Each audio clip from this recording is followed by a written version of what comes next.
Okay, so welcome in for round two. Just really felt the need to talk about Lily and Jack today. So I'm glad that there are people who have been able to come and join me. I know it's a particularly late live, but you know, Lily and Jack, you just got to. I agree, Grover. It really would. Hi, Summer Breeze. Good to see you in here. Welcome in, Grover, Teresa, Ariel, Pinky.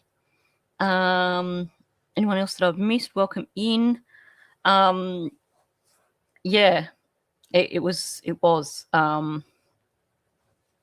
days before smartphones, so it would have been scary for her mum.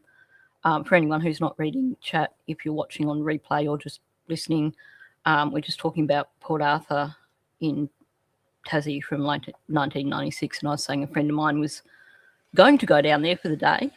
And it was a regular thing, and her mother thought that she had gone down because she hadn't told her she changed her mind.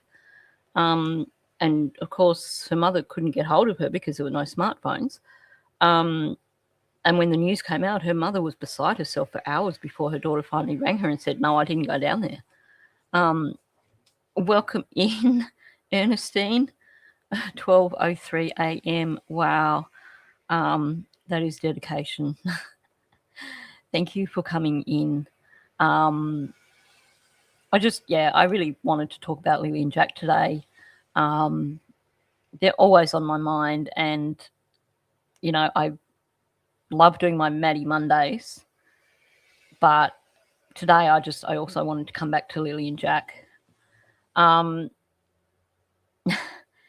just for something a little bit amusing, you know how I've been sharing my MacBook screen quite a bit, I've started sharing my MacBook screen, showing what images come up on my MacBook when I get it set up. So I didn't actually look this morning before I jumped in for this morning's live stream. So I don't know if it changed. But after I got off StreamYard, I had a look, and there's my MacBook screen. And you can see it's Lily on there. And just zooming in, this is the picture of all the damn pictures to come up on my MacBook today. And this is what comes up. So God bless you, Lily, if this is your way of saying happy birthday to me, you beautiful, beautiful little girl. Again, it confirms that I definitely needed to talk about them today, because apparently I was meant to talk about them today.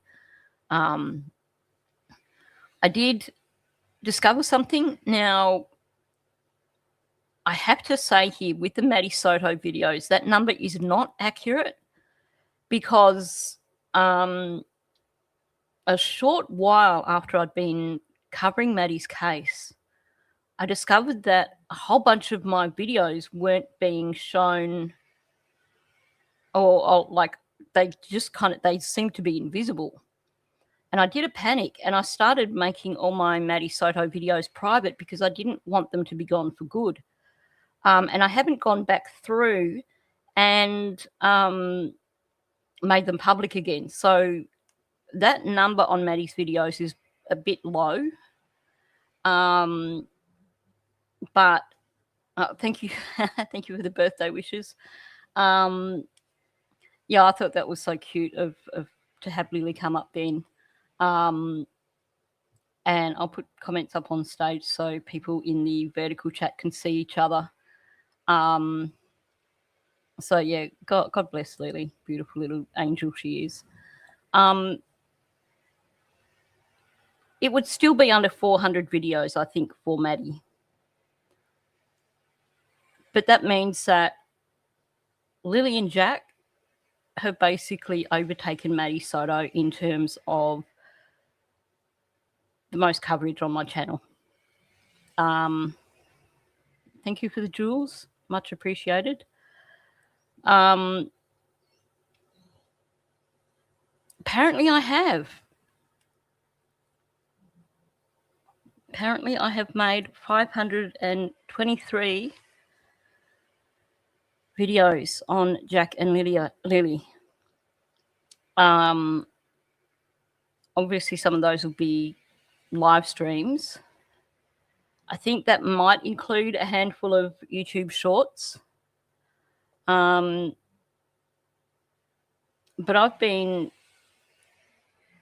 I know, isn't it so cute? She wanted to share her cake with me. Just beautiful little Lily. I would make however many more, exactly 523, 5,023. I will keep making videos about Lily and Jack until there is justice and until they are found. Hi Bonza, welcome in. So yeah, they have now overtaken Maddie Soto in terms of the most content that I've put out, and I'm not slowing down. And when you think about it, we're well over 400 days. So it makes sense given that I was covering this case from the first week. Now, I can't remember when I did my first video. I know I believe that I was about a day behind Paula. So Paula put out a video. I was sitting there watching it, and I saw Daniel doing his fake crying and peeking under his hand, and that was it. I was in.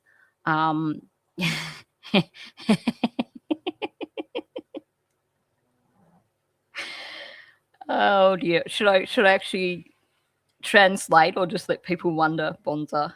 Thank you. I have. There's been barely any days when I haven't talked about Lily and Jack. Well, thank you so much, Ariel. Very much appreciated. Yeah, I'm in here for the long haul for Lily and Jack, but the 523, I think that's, it's reflective of how long we've been waiting for answers, but it's also reflective of I'm not going anywhere. I'm going to keep covering this case. I'm going to keep talking about Lily and Jack as long as it takes. Welcome in, Summer Breeze. Good to see you in here again. Did I actually say welcome in, Hemi, Mr. Hemi, and TJ's mum? I probably didn't. So, yeah, in it for the long haul. For anyone who missed it, I've been sharing this. I'll pull the comments off for half a moment. This is Daniel's magical scar. You missed me while I was gone. Thank you. This is Daniel's magical scar that he apparently got when he was 19 or 20, that transforms. Even, 12, 13 years on, it continues to transform. So I shared that yesterday.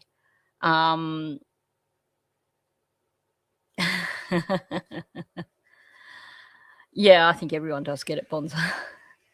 I've shared this in yesterday's live stream. I also did a video yesterday that I put out last night, which basically, to me, seems like a major admission from Daniel, which dumps him and Malaya in it. Is that how many days it is already? Oh my gosh. I usually go and check out Belinda's page because she keeps us up to date with how many days it is. I've just not kept up in the last couple of days, and like I said, I had no internet over on the other side of the house where my bedroom is last night. So usually when I go to bed and I answer people's emails and messages and then I look on Facebook and stuff, that never happened because there was no internet. Yep, never looked most prominent than the days after the disappearance. It's, I've got scars, and my scars never get bruised and, well, okay, the scar on my ankle where I had my operation does swell, but it doesn't go red. It just it swells from, because it's crappy. But, I know. I keep saying that I need to focus more on my other cases. I keep saying that I need to go back to, do fewer days of covering Lily and Jack so I can focus on my other cases, to, do fewer Lily and Jack live streams, and I keep coming back here.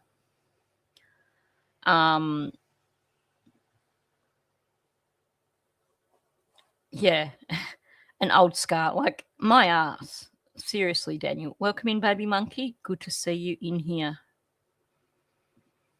Yeah, someone got him good. Someone got him really good. 480, 490. It's still too many days, isn't it? It's time for justice. It's time for answers. The interview in the rain, that was tricky because the lighting wasn't very good. I did do, hang on. I'll play that. Hopefully I've still got that video saved here on this computer. I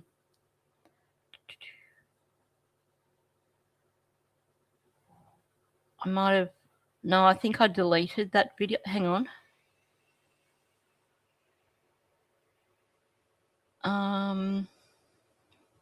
Oh, here we go. Okay, let's watch this again. So this is Daniel, the progression. The last few days are very stressful. I mean, ever since. So because of the lighting, you can see that it's puckered, but you can't really get a good look at it. Since Friday morning, when we noticed that the children were gone, immediately jumped in the vehicle, surveyed all the areas, many dirt roads, many culverts as I could, and waited for the police to get there. Isn't it amazing the difference in him between then and now? This act of the poor sad me.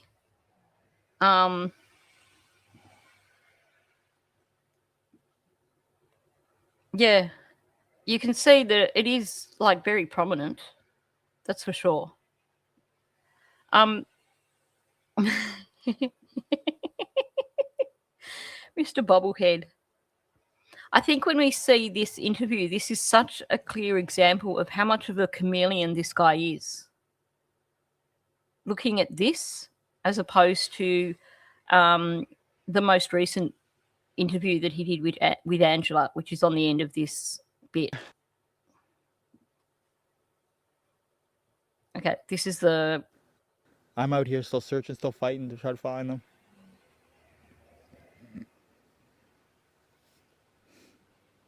That's all I can do.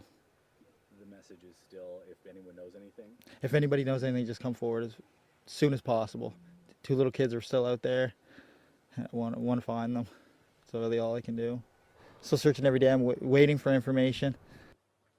You're so right about that, baby monkey. You can see he was so off it when he did that interview. I know, he's a freaking... He has put on weight. That's for sure. Yeah. Let me remind you that you're meant to be pleading for these children. Like, yeah, it's so clear when you, especially that first interview, like, unreal. And he claims that, I stopped using before they went missing.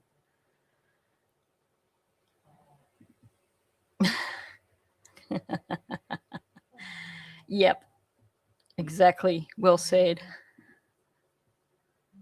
I have to let them do a lot of their stuff with the aircrafts and everything else, and dogs and searchers. There's a lot of stuff that needs to be coordinated, and I can't just go running through the woods.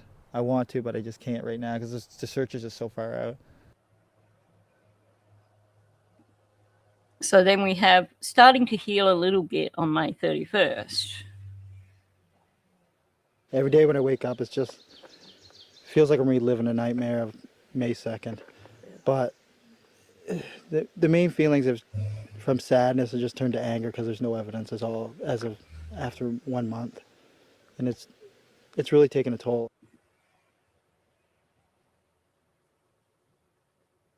Okay, Sorry. Daniel. So what's the latest with this case? I think we're gonna have to dive into some questions. Such a magical scar. See, now in January, this magical scar from, 12, 15 years ago, now it's gone back to like looking like a scar. Yeah, exactly. I mean, my scar on my ankle from when I had my the pin put in my ankle, that's maybe 2 years ago now. Sometimes it gets like a little bit red, but it doesn't have this big gaping hole. Yeah, I'm thinking, I suspect that Logan might have done a bit of makeup for him at some point in time to help him out. So I can, really try to answer that because, I mean, there's so much. I'll sod off, Daniel. So yeah, it's pretty clear that's not a scar. There's no way you could look at that and say that is a scar. Not in a million years. The other thing I wanted to bring up, and this is from yesterday's live stream, where Daniel's telling Sonny that, in the last so many days, Malaya, or I don't know, what was he saying, the last months, weeks, whatever, no arguments. Everything was calm, no arguments.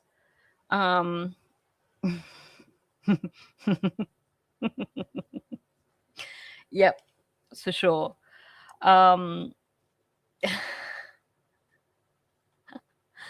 Oh dear. So Daniel's story of the phone calls increased between Malaya and Cindy in the last weeks and months. Again, we need to look at the documents. So first of all and this has bugged me ever since I read it, Cindy would have seen the kids on the phone.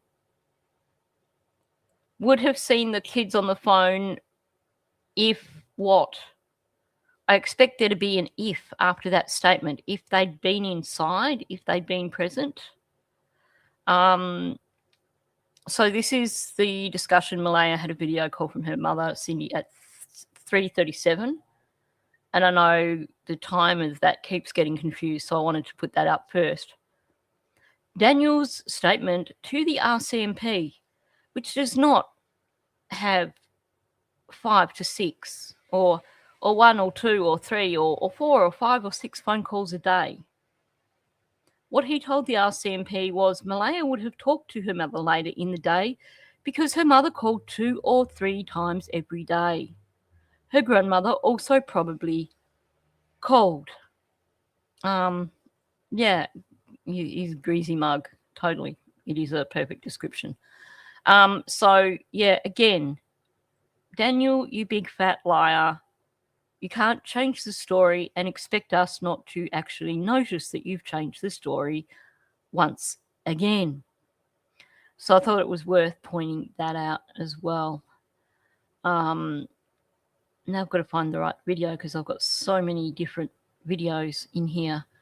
So yeah, I thought it was worth pointing out how much of a big fat liar Daniel is. Maybe I should do one video where I just point out all Daniel's lies. But then I don't know if InShot actually can save videos that are that long.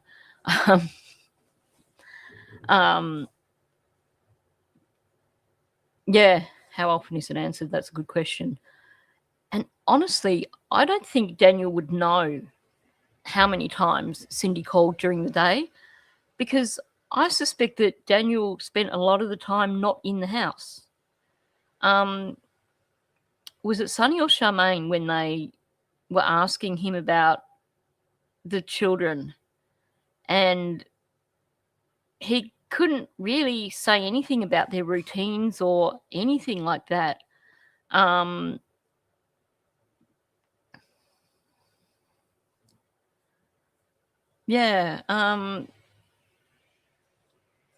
We've heard from Cindy and Patty that she was definitely talking to them every day. I guess maybe, still isolated from friends and stuff. And there would have been limitations, I guess, on what she could say to Patty and Cindy. But at the same time, I really don't think Daniel was present when she was making these calls to Cindy. I suspect Daniel was off doing Daniel more than he was in the house with Malaya and the children.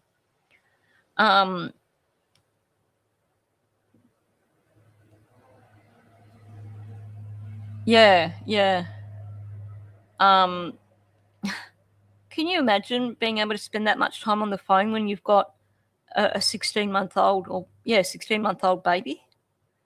I suspect that, it would have only been occasions when the baby was down and sleeping. It is a lot of calls for someone who doesn't get along with her mother. I should have had a look at what Cindy said. I suspect that when he said this to RCMP, that he was probably over-exaggerating, because in his mind, he would see just one call as being too many. So you just said the same as me. I think it's pretty clear that he was over-exaggerating. He was selling a story.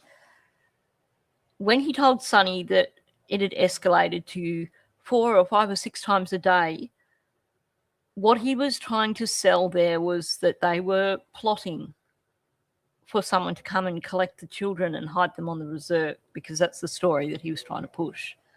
So,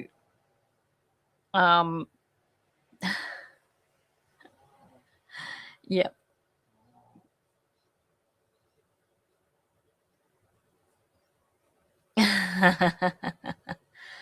No, you're not calling too much.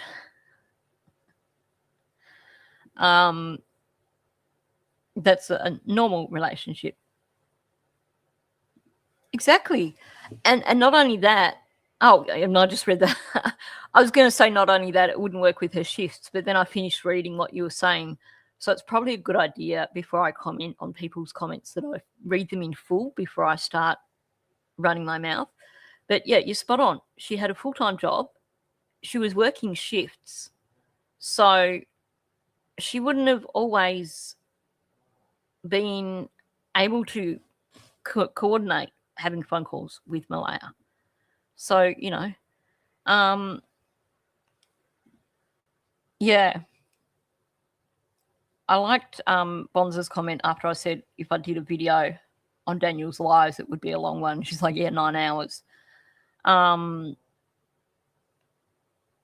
He has to lie so much. Exactly. That's what he was doing. He was setting up the narrative for Malaya and Cindy were responsible for the children going missing, because Malaya put them in Cindy's car and Cindy drove them away.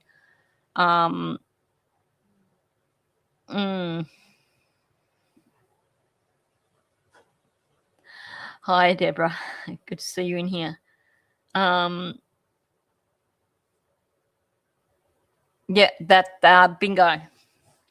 That makes sense now. I was trying to figure out how he could be saying this, but he's actually said both. He's said that what was it? Something like they both look at each other's phones, or that sort of coercive control justification of, yeah, we've both got the passwords for each other's phones. We both look at each other's phones because, then it doesn't sound like he's basically controlling her and keeping an eye on what she does.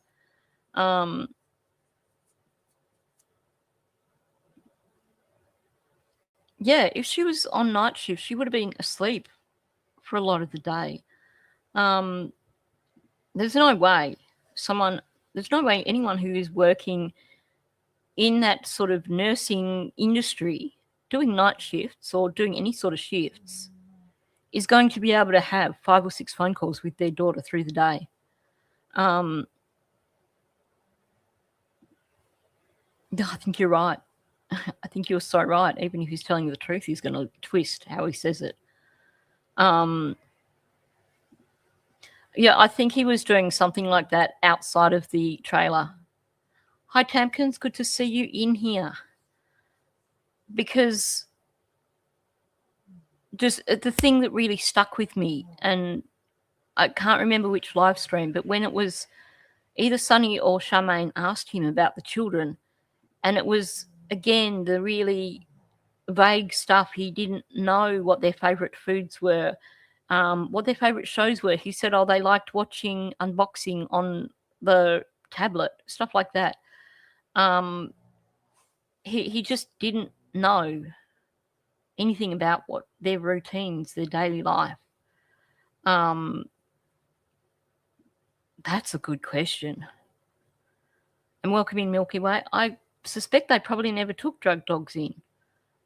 It must have been so obvious on day one. When you look at that interview in the rain, it must have been so obvious that he was on something. I guess I've got bigger fish to fry. I know Halifax have got drug detection dogs. So, if they wanted to, if they were to take dogs to the house now, they would probably detect. But I suspect that they just made note of it. They probably made sure to get some. They probably made sure that they were going to get some body cam footage of him to basically have evidence of him being off his face. When you look at, because you look at the arrests that have been happening since Lily and Jack went missing. I think the focus in terms of Gairloch Road is for Lily and Jack. So they don't want to preempt things by, arrests for drugs. But also they played him really well. I know. Can you imagine the conversations? Because it's, the fact that he was still, like that interview, you could tell how off the show he was. All the red flags were there. No wonder they had major crimes in on day 2. But I think the other thing here is that had they acted on his drug use in the first couple of days, they would have blown what they've achieved since then, because he thought they were his friends. He was so cocky. I think they gauged his personality very quickly and went, this guy is a serious narcissist. We're going to let him think that we're on his side. We're going to let him think that we're his buddies. And they kept that up right up until the dog handler came in. And even when the dog handler came in, they, according to Daniel, they gave him sympathy. And I could believe that that would be the case. Because up until he got charged for these crimes that he's doing, that he's headed to jail, hopefully, that he's headed to court for on September 3rd, up until then, he still thought they were his buddies. Yeah, he thought they were his equals. He thought he was part of the investigative team. So, yeah, I think it was strategy. They could have got him probably on day one for possession. But they read his personality perfectly. And they basically let him run unchecked. And now we have hours and hours of footage of Daniel talking and digging himself a deeper and deeper hole.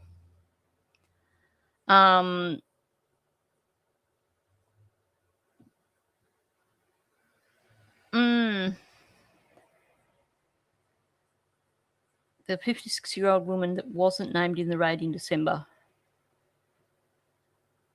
Yeah. And interesting too that this schizo that comes out in February, just suddenly appears from nowhere in February, is actually 56, but keeps telling people that she's 54.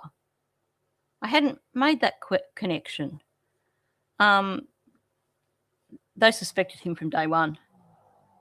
I mean, can you imagine, as even without bringing major crimes into it, day one, walking onto that property, you have this tweaker who's not present when you arrive, and the first you see of him is him trying to park over by a marsh away from the property and trying to sneak off into the woods, like red flag number one. And then you call him over and he has this massive gash, this fresh gash on his cheek, like red flag number two.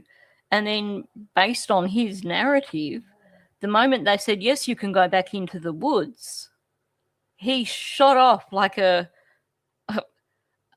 dog chasing a rabbit. Red flag number three, and that's before we go any further. So I reckon they were onto him straight away. I suspect that the only reason they let him head off back into the woods at that point in time, I would like to know in terms of when it was that they let him back into the woods. Did they wait till they had a drone up in the air first? Because it wouldn't surprise me that they've made him wait till they got that first drone up, because they had that first drone up within an hour. And then you had the helicopter in and you had a second drone.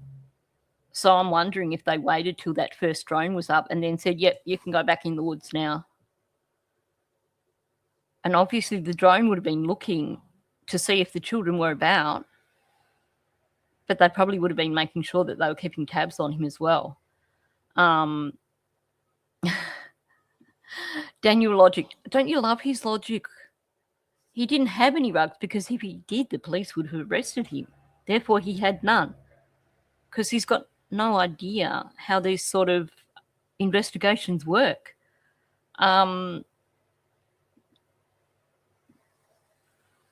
Yeah, they would have been, day one, they would have seen what was going on with him. All the signs that you would look for in a missing children investigation. Not only that, when you've got two little children that have been reported missing at 10 o'clock, the stories start changing the moment they start asking the parents about it. So like the Malaya ringing 911 and saying that they were known to wander. And then when they did, they sat her down in a vehicle and questioned her. She said they were not known to wander. So immediately, when you get these contradicting stories between her and Daniel, when you get her changing her story from the 911 call to when she's sitting in an interview with them, they would have been onto them straight away. And, you know, because the children were not found within the first hour or so, that's when the red flags would have been really like, okay, something is definitely wrong here. Yeah, he wasn't using weed. He was using other stuff. I mean, him by his own admission has said that he was into the heavy stuff. Just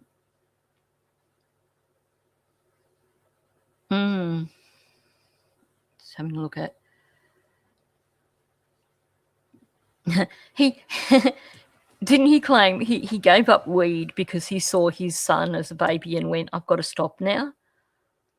Because, you know, that's good, Daniel. So you claim that you stopped weed, but you kept going with a bit of mathematical stuff and stuff like that, even though you claim that the reason you gave up weed was because of your son.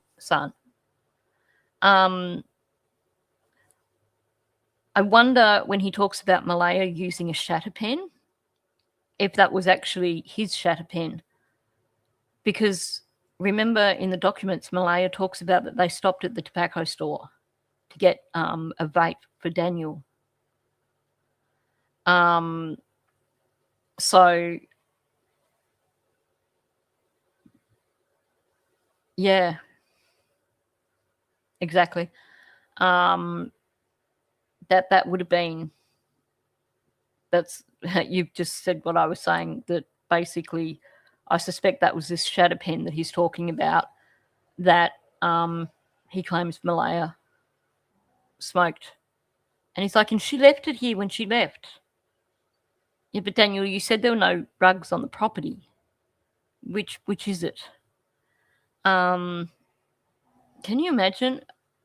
I reckon he was mixing. Whoops. This is probably half the problem, that he was mixing. Apparently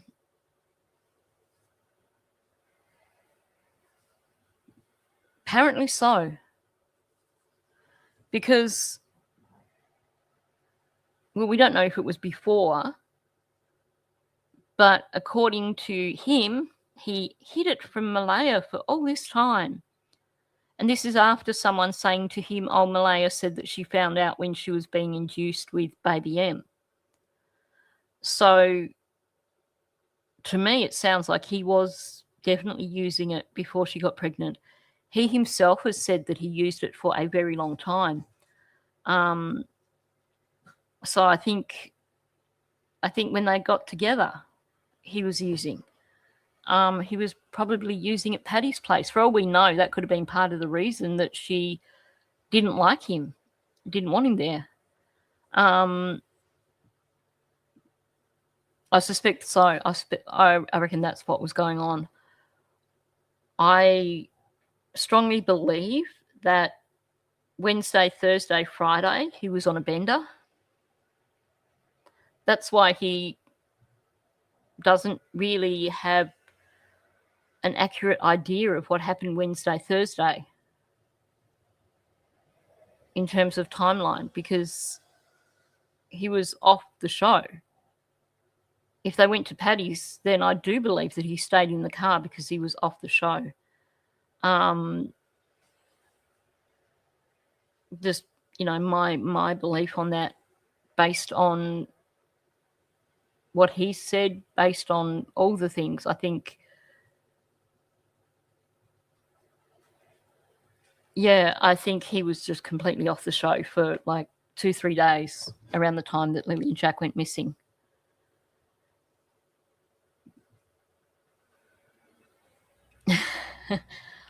I've not heard of any mathematicians that are snobs, but who knows? Good point.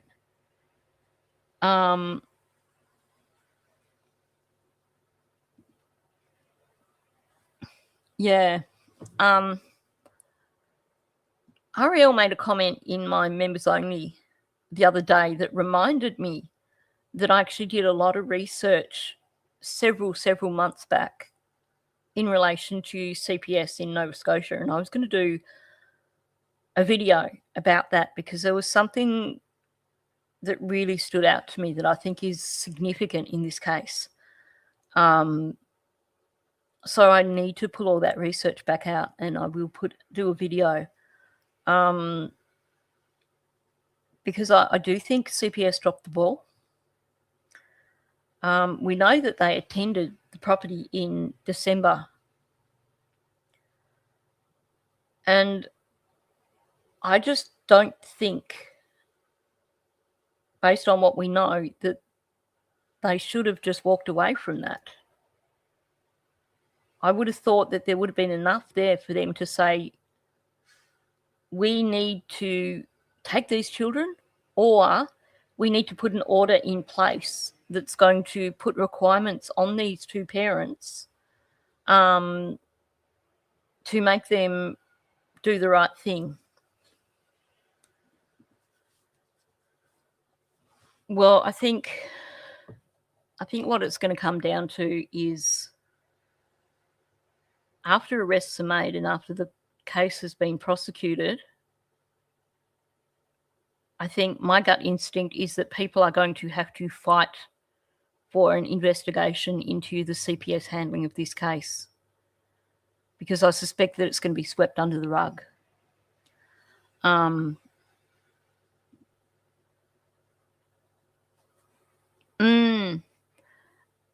The Phoebe Bishop case that I covered last year, I shared photos from inside the house where Phoebe was living with her flatmates, and the walls were black. So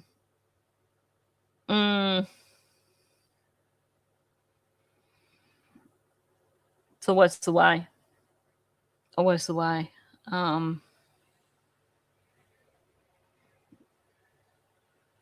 Hang on, I was looking for. Yep. Well, they probably didn't care because it wasn't their money. Elle was buying groceries, so that wasn't an obligation for Daniel. He could worry about his mathematical stuff.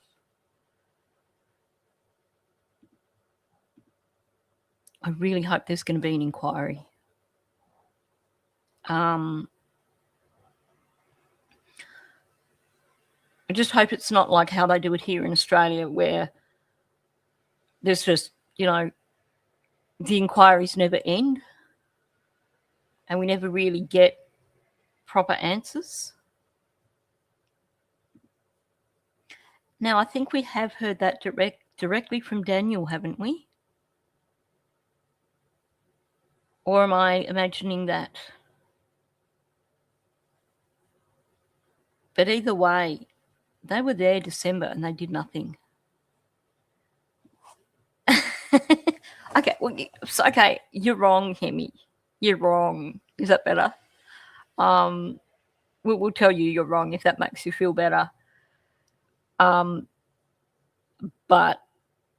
yeah, you probably are right.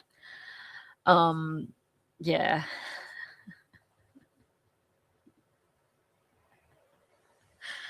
Oh gosh.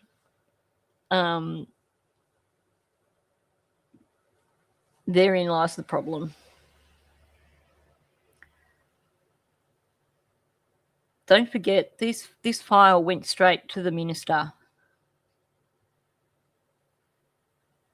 That, to me, if this was Australia, if I heard that a file went straight to the minister, that would tell me that this is going to be buried. I hope that is not the case. Yeah, I've got to find out where I heard that from. I think it came directly from Daniel, but I could be wrong. I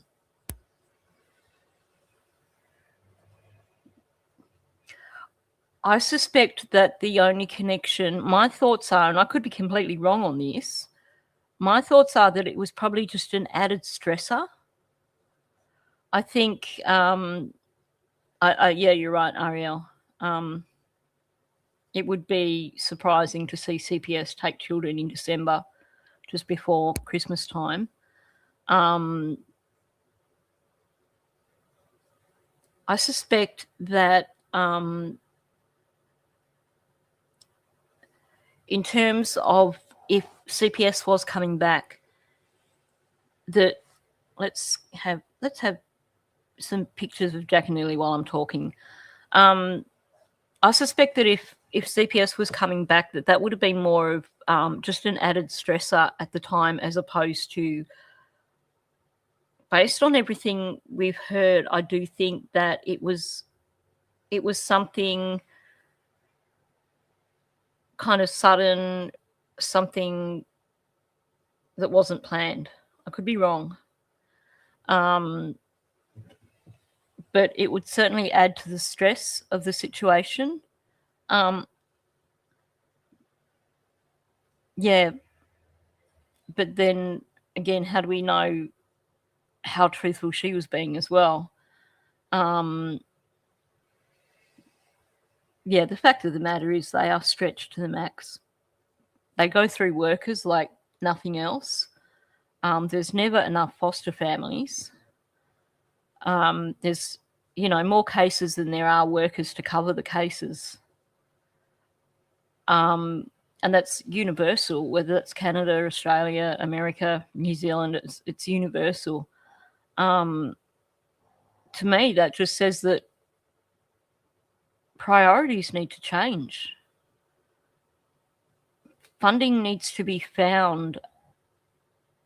There needs to be a way of keeping workers in the job so that you're not constantly cycling through workers who don't have that long-term experience. There needs to be a way of making sure that there is enough workers to be making sure that while you are prioritising the whole keeping families together, that's not at the cost of the children.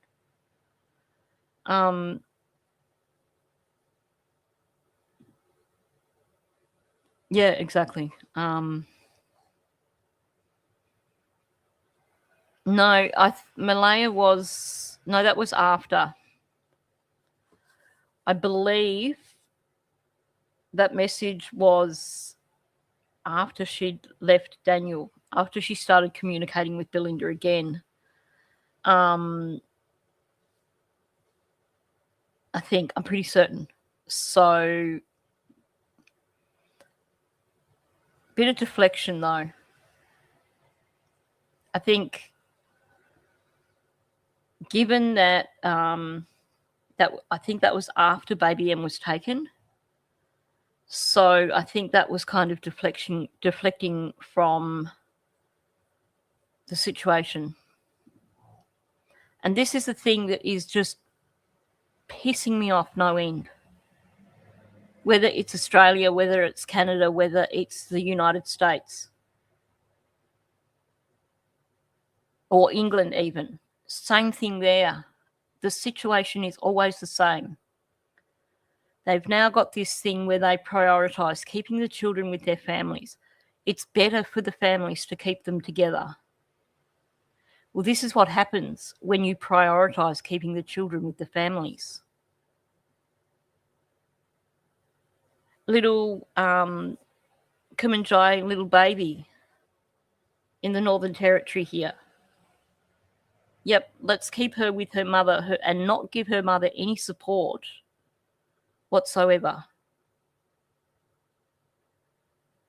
The case in the United States, this is an old case where it seems like the guy, well, we know the guy killed his wife. They had 2 little children. He killed his wife. And the children were in care. Now, I don't know if they were living with a grandmother or if they were in CPS care. But he was given access visits because at that point in time they hadn't kind of connected him fully. They hadn't arrested him or anything. He was given access visits with his children, even though it was a huge red flag.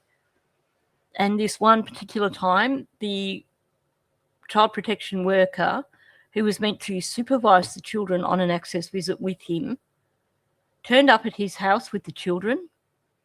He snatched the children into the house, and you can hear there's the phone calls out there, the dispatch phone calls out there. She rang up dispatch and was saying, I'm here doing this access visit with this father, and he's just taken the children in the house. And he killed himself and the children. But hey, let's keep the families together. And that's a big thing. There's another recent case which I was going to cover, and I just kind of got swamped and didn't get to it, where there was a mother who her child had been taken away from her because she wasn't coping. She had issues with drug dependence and stuff like that. They had a few weekends where the mother had the child for, like, I think it was like, 2 or 3 weekends in a row where they'd let the mother have the child unsupervised. And then they gave the child back to her full time, and they just pulled out all the supports. And the child ended up deceased because the mother didn't have the coping strategies.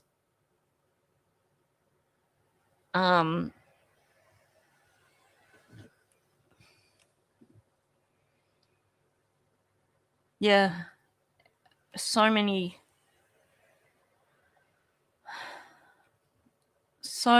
failures. And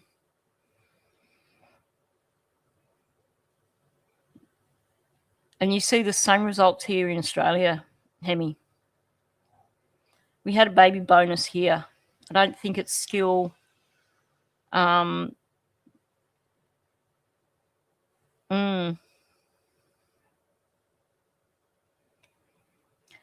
Don't forget, though, he's the father of Kumanjaya, little baby, is in jail because of domestic abuse, because he was beating the mother.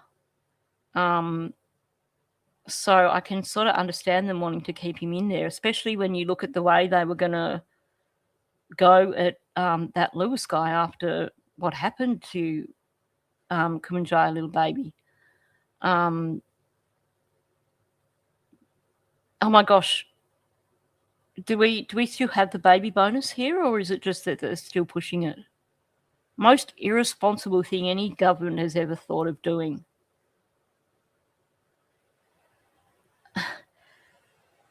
Here, when people get their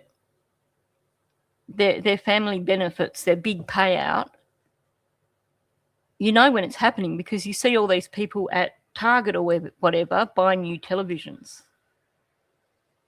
They have children because they get the baby bonus. And then they spend the money on luxuries and toys. Yeah, I think that's the one, Powell or something. It was a horrible, horrible case. I think he shot himself and the children, and I think didn't the house go up in flames or something? I can't remember. It's one that I've kind of blocked out, but I also remember it. I know. Because the sort of people that see these baby benefits, that see these as a way of getting money, they've probably never had $1,000 or something in their bank account before. So they think, wow, that's a lot of money. Let's have a kid. And it happens.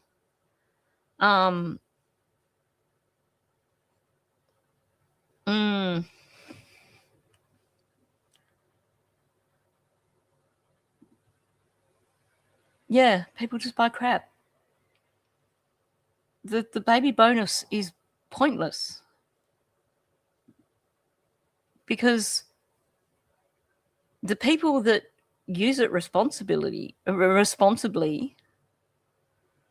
are the people who were going to have a kid anyway and had, budgeted for it and were planning for a family, and it doesn't make any difference because they didn't go, let's have another kid. They just went, well, this is useful. We can put this towards the costs of the new baby. But the people who shouldn't be having more babies and who are going to basically not look after them, they want the money to spend on televisions and new cars and things like that.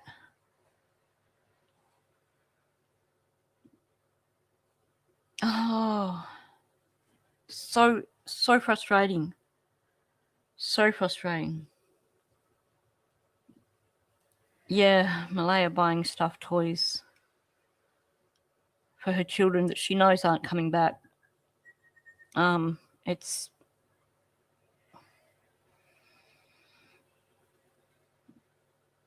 you don't get child tax credit monthly if your kids are not in your custody. Now,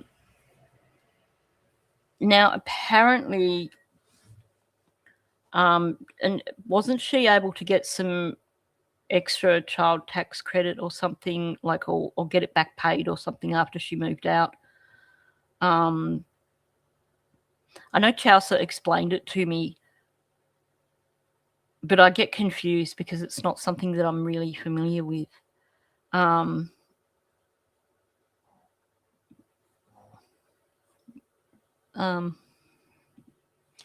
Would only get addressed in the next tax cycle, right? Got it. Thank you. Did you ever hear the 911 call with the CPS worker? And the dispatch person was just a complete idiot, and this CPS worker was just getting more and more beside herself because he'd set the house on fire.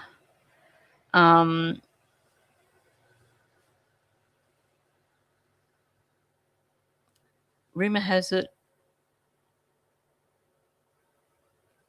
Shah has accessed Jordan's principal for the children. I'm not quite... You might have to reword that for me so I can understand.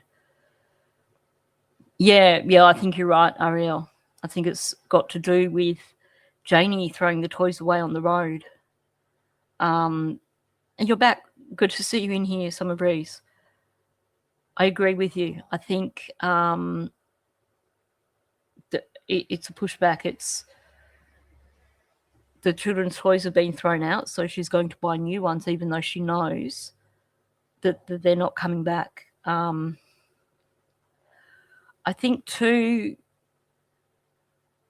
it also is a way of trying to shut out the whole knowledge of them being deceased.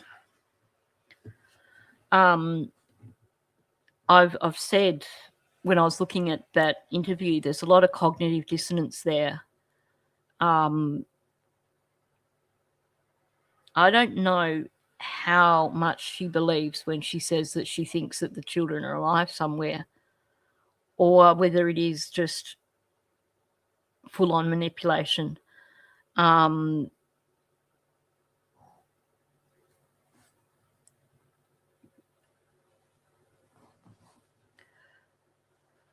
True. I mean, it was 12 months later when Janie threw those toys out.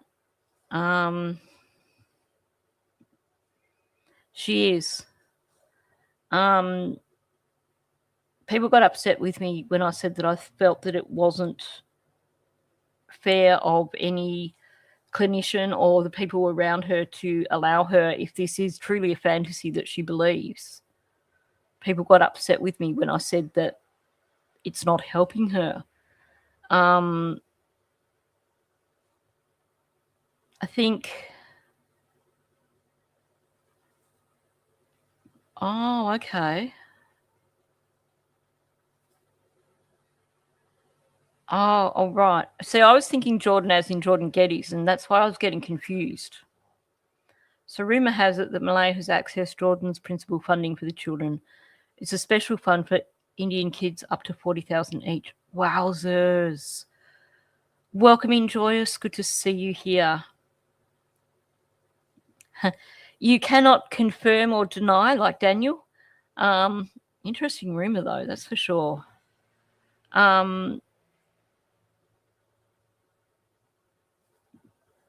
Oh, that's true. They don't have status. That has been confirmed by Michelle Glasgow. They do not have status. I know Daniel and Durwood were pushing that very early on, but Michelle Glasgow came out and confirmed that that's not truthful.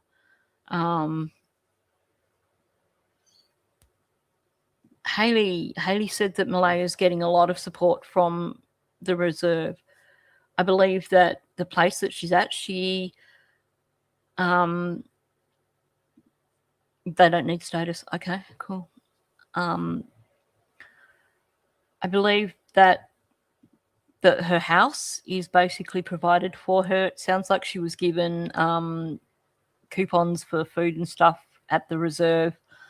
I think, yeah, Haley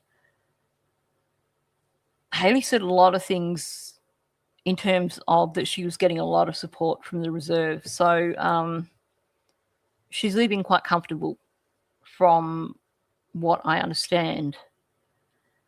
I'm going to jot that down. So if I just Google Jordan's principle, that'll bring it up.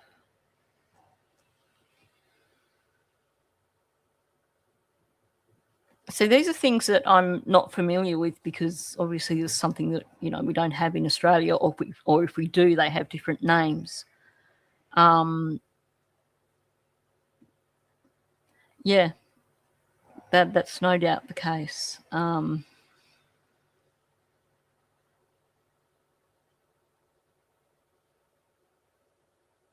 Okay, just having a look, see if there's anything I've missed here.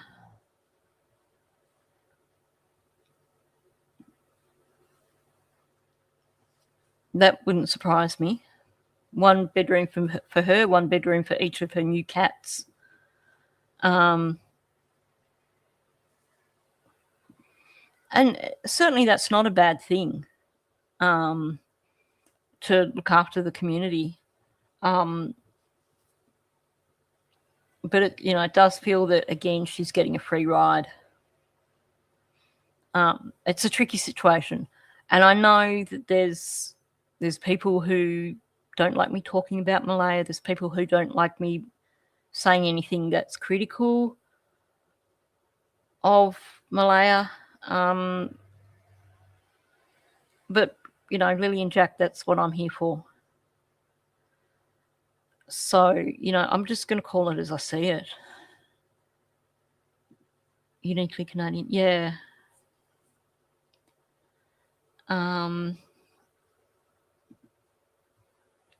So they don't qualify because they don't have status, and the benefit for missing kids. Well, Daniel especially, even though he was working 1 day a week, legally he wasn't a custodian. So, especially with her having moved out, that would pretty much wipe him out, wouldn't it? I would imagine. Correct me if I'm wrong. Yeah, that's the one. Oh dear. Okay, I'm going to remove some of this stuff that I've got down here in studio so I can actually see what I've got saved down the bottom here, because I've just got so much stuff at the moment. Okay, I'm going to put some of this audio up.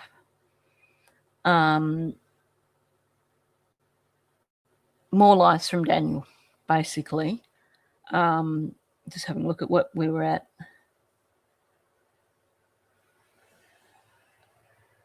Oh, we even get can't confirm or deny right here from Daniel coming up very soon on your screen. Went out shopping and all that stuff, right? When you guys went to Acropole and did all that stuff that day and whatever. Okay, and then you guys get home, say, well, the Google says 3:12, so I think it is. So I'll use that time. So you came home. Your mom was outside, or she came outside because you guys just arrived home? Do you remember? I don't recall that, but usually when we come home, she usually comes out. So why is Darren now saying the kids are in Boston? Have I grabbed the wrong video? Is this the stuff that we listened to yesterday? Because this doesn't match my transcript. It is. I'll just play this one through. Hang on, let me just go on a little bit. RCMP need to tell us. Major crime needs to be more open and tell us. It's just like, how can they do that? They're collecting. Yeah, this is the bit I played yesterday, so I'll just skip it on a little bit. Yeah,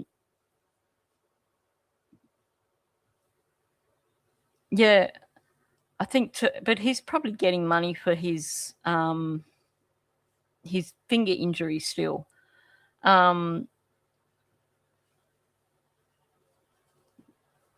Yeah, Daniel. Oh, I do recall. I'll just play it on from here, and then I'll do the pausing and commenting after we get past this part. Evidence. They can't just give the public everything. Well, they're not gonna. Yeah, it's just it doesn't like it's not how not how investigations work. I've been trying to give the public everything I could. Yeah, because he accidentally got his finger caught in the fan at work and removed the top of the finger by the sounds of it. Sounds like he had time off work for that and had it all in a whatever you call it, like a finger brace kind of thing. So I suspect that he got, some sort of compensation for not being at work with that. And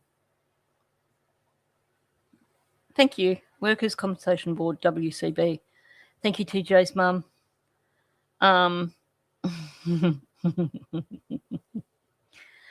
Yep. So altruistic. Yep, that's for sure. Oh, you got to laugh at this. In correspondence with working with them, like, can I release that? Oh yeah, it was a big drama for him. I actually skipped over that. I think that was on Charmaine's channel. And when I was going through that audio, I just completely skipped that because I was just like, I can't be bothered. Yes, he will.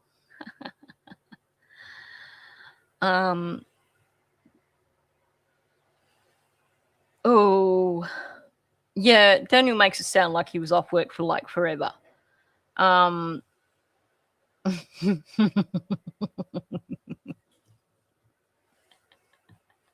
It's called Don't Do Bong Rips on the Table Saw. Spot on. And I have no doubt that he was under the influence at work. I mean, personally, if I was a manager there, I wouldn't want him there because it would be a risk. The kids were seen the day ahead of time. And, like, I'm going to say the blanket's planted. Is there anything I can't touch on? I try to only touch on my personal experiences during the investigation or anything that, that's all the interactions that happened with me. Lots of times you've referenced about, hey, Daniel, like, we believe you're innocent. And is there, do you actually have, just asking, do you actually have anything from a text message to anything that kind of, where you're kind of got a message saying that, Daniel, we know that you didn't have part of it. And like, is there, just for receipt purposes? I love the way Sunny she's very, very careful how she's asking this. She's not being too blunt about it. We know there's going to be no answer to that. Exactly. Now, if this was Australia without OH&S laws, that company would get tens of thousands of dollars worth of fines from like the workplace safety standards or whatever it's called here. And you know, places like that here, you're meant to have an OH&S rep, so it's kind of, yeah. Yeah, do not touch the fan blades, Daniel. He's a tool.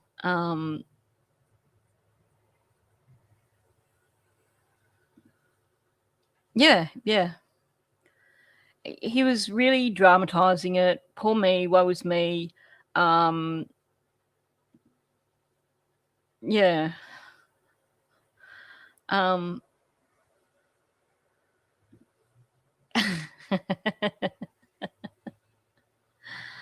Oh, classic. Yeah, exactly. Here in Australia, they would not be allowed to use it until it was repaired and replaced. But, you know, again, how do we know that what Daniel is saying is exactly how it happened? Because I would have thought with a big timber mill like that, that safety would be of the essence. So,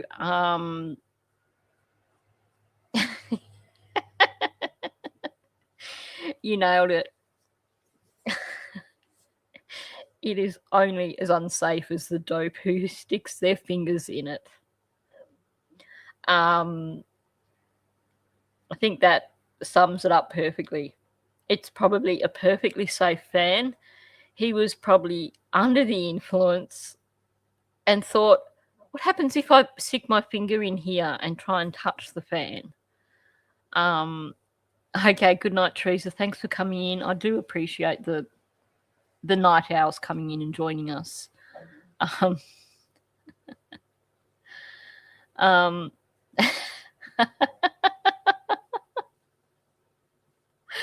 Well, you know, it's a possibility, isn't it?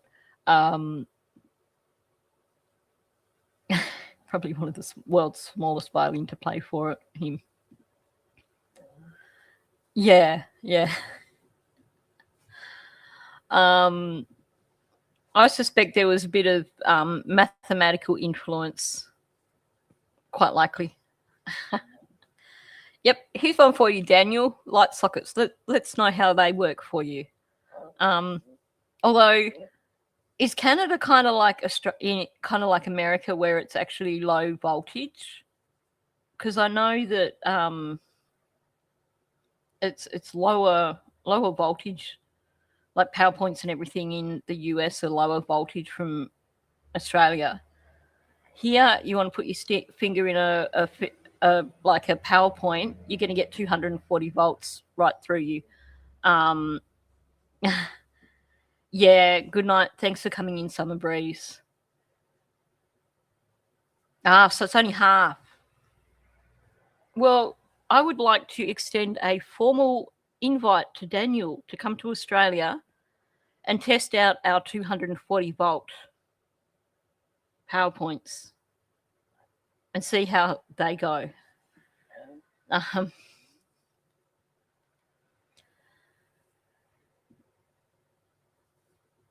Oh, yeah, exactly.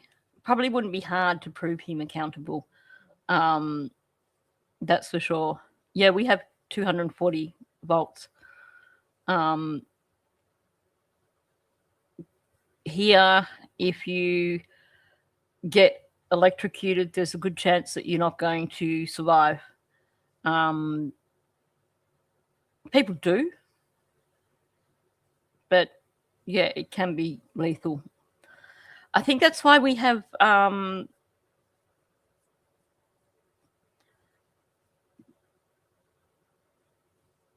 yeah, I think that's why we have switches on our PowerPoints. Does Canada have switches on their PowerPoints, or is that just an Australian thing? Well, thank you, Pinky. Very much appreciated. But yeah, you know, if he wants to try out PowerPoints, then he probably should come and try them here in Australia, or maybe someone can set up an experiment just for Daniel so that there is one that emulates an Australian PowerPoint. Because, you know, that that would be fun to watch. Sorry, sarcasm. Not that you have to show them, but I'm just wondering if there was ever anything that was said through a text or correspondence that actually kind of, what's the word I'm looking for, Brandon, you know, solidifies what you've been saying, you know, when you're saying stuff like that. Because obviously, you know, it's like in your head, you're like, I okay, can't say if anything like that exists, honey. okay. Deflection. Like a reset on a wall plug. No. So all our PowerPoints have switches on them that turn them off, on or off. So if we're going to plug something into a PowerPoint, it'll be, I mean, this is how we were raised, you know, you turn the PowerPoint off before you unplug anything. And you leave it turned off when things are unplugged, and then you plug something in and then you turn the switch on. It's a safety thing so that, you know, you're not pulling a plug out of the wall and it arcs and you get an electric shock or anything like that. And it saves on power as well, because you don't get a lot of leakage if you've got a PowerPoint that's not being used for anything, but you can. You still get some leakage. But I guess that's because we do have like more power coming through them. So yeah, but it's not like a reset. Like, we have power boards with reset buttons on them. Like, you know, if there's a surge and it blows the power board, but the PowerPoints, the switches are just to turn them on or off. So you can have something plugged in, but you could turn it off at the PowerPoint, as opposed to just unplugging it. Oh yeah, our panel box has switches as well. We have fuse switches on our panel boxes for resetting and stuff like that. But our PowerPoints, PowerPoints have switches as well for safety. And I think some of the newer PowerPoints have re-switch buttons in the middle as well, so that if there's a surge,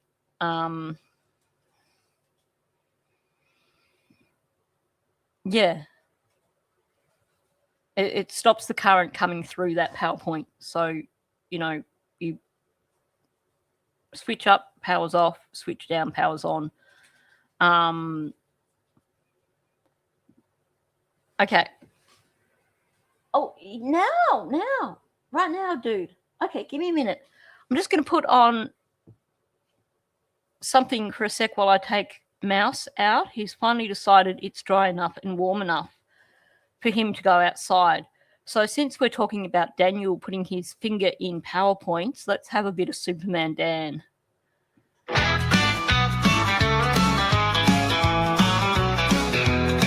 I'm a math man, yeah, I count cans, live in a trailer with rusted pants.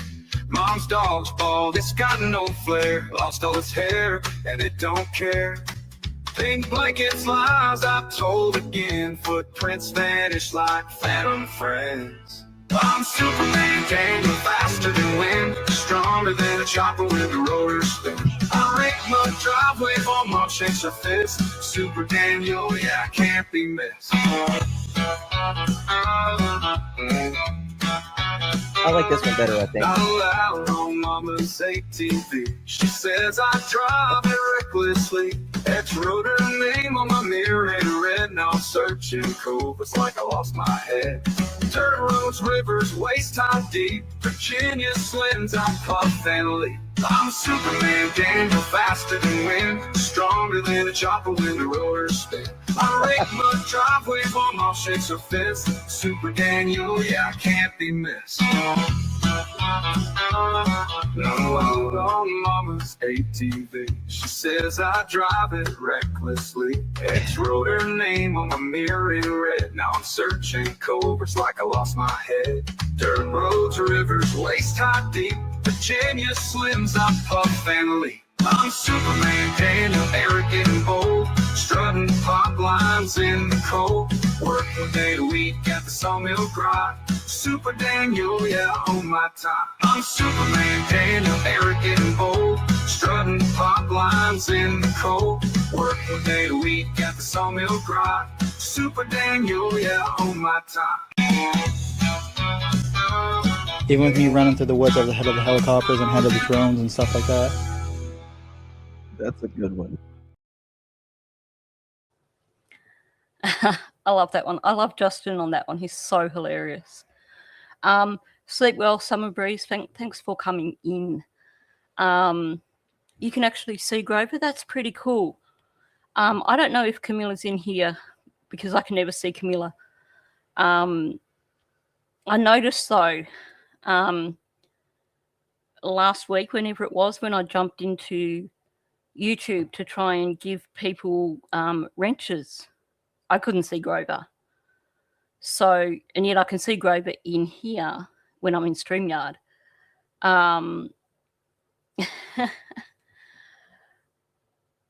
Well, you know, it's worth it for Lily and Jack.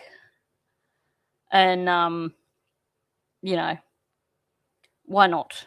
I'm actually thinking of, when I do my Maddie Mondays, of doing this back-to-back thing. A few more weeks, no, I shouldn't say a few more weeks. Beginning of October, we'll be back into daylight savings. And I know that when the days get longer that I do start getting up earlier.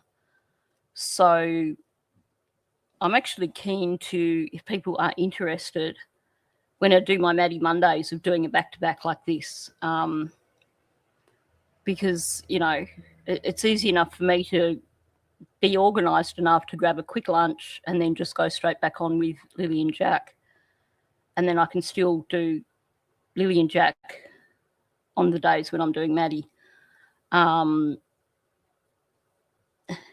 You're selectively stealth, but it's not on purpose. Yeah. Like Camilla. Yeah. GFI receptacles.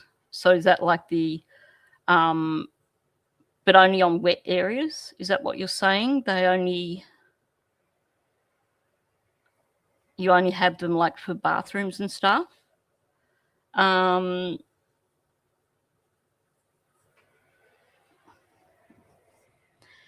it is. It's, you know, it's just another day. And, you know, we went and did the high tea thing the other day, whenever that was, Sunday. So, you know, what time is it in Australia right now? It is currently only 2:20 in the afternoon here. So, you know, this is actually a pretty good time for me to do an extra live, because I'm wide awake, because I'm always better after lunch. I'm wide awake. I've had my lunch, and, you know, this is a good time for me before I start to really lose focus. So, cool. So the ones in the wet areas, they have a test and a retest button. Cool. Oh, so it's not too late in Alberta. Okay, cool. Well, I will, when I do my Maddie Mondays, I'll definitely do back-to-back like this, because it works for me. It's, you know, it's easy enough to just jump straight on.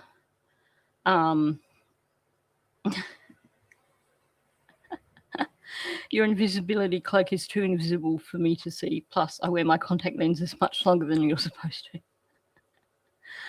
I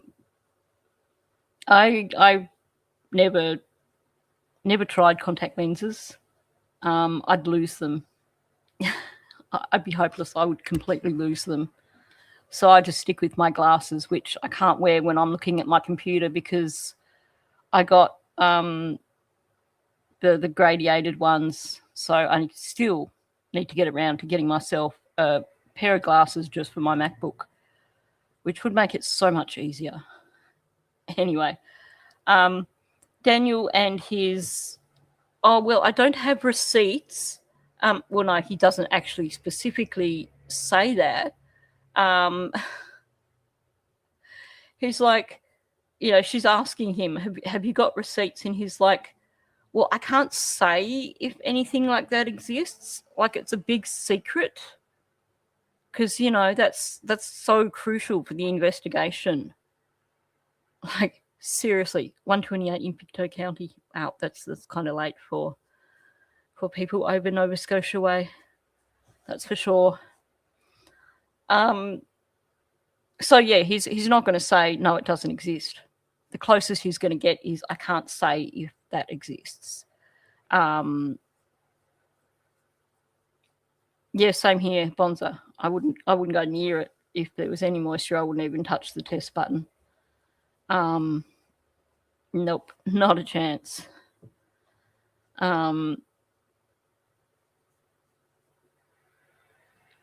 Which is, now I missed where you said you were from. Oh, you're Alberta. You're in Medicine Hat, Alberta. Gotcha. Cool. And he's going to double down on this whole I can't say if it exists. It's not in my best interest or the investigation's interest for me to divulge information like that. I'm not going to say it exists or it doesn't exist. Okay. What a toss-up. What a complete, utter toss-up.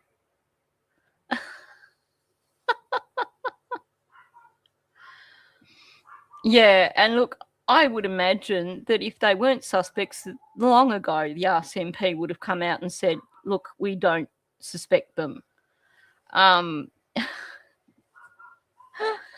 Honestly, it's like, I can't say if that exists. It's not in my best interests or investigation's best interests. It is like he's got some national secret. This is crucial for Canada's national security that he does not divulge this information. Sometimes it's hard with Daniel to decide what the dumbest thing he's ever said is, though, because just when you think he's said something that's got to be the dumbest, he comes out with something new that's even dumber. I'm still with the drones, him communicating with the drones using sign language. That's possibly still my number one dumbest. But we might have to try and work out a list of Daniel's top 10 dumbest things. I know, I think it's pretty cool that there's a place called Medicine Hat. That's way better than some of the places we've got here in Australia. Yeah. Yes, we need to add the bathroom breaks into the whole silliness. And this is just after one of his bathroom breaks, isn't it? Did we just, I think the last bit of audio we had before was one of his bathroom breaks. Oh, yeah. Federal Agent Dan Martel.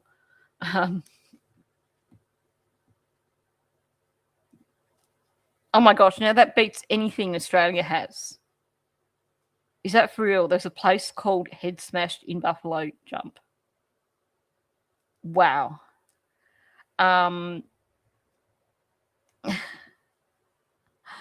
Yep, I think you are totally correct.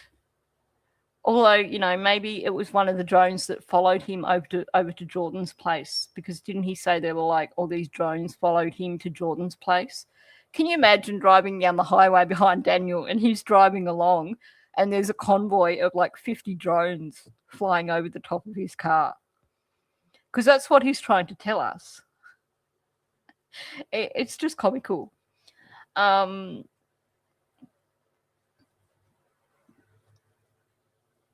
Yeah, exactly. He's just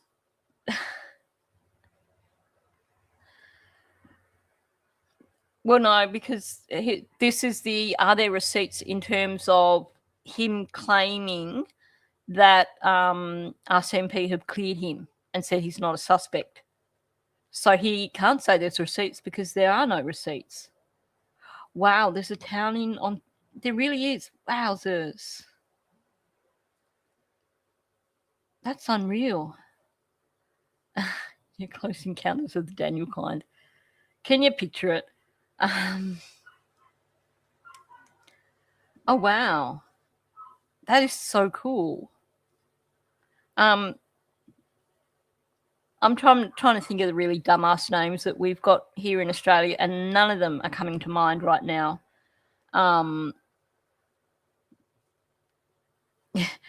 Yeah, hopefully that is the only Close Encounters he's getting from now on. That's for sure. Seriously, I can't say if they've actually told me that I can't tell you that. That's like top secret because, it's national security. If I tell you that they've given me a text message or if I show you a text message that clears me, that's like top secret.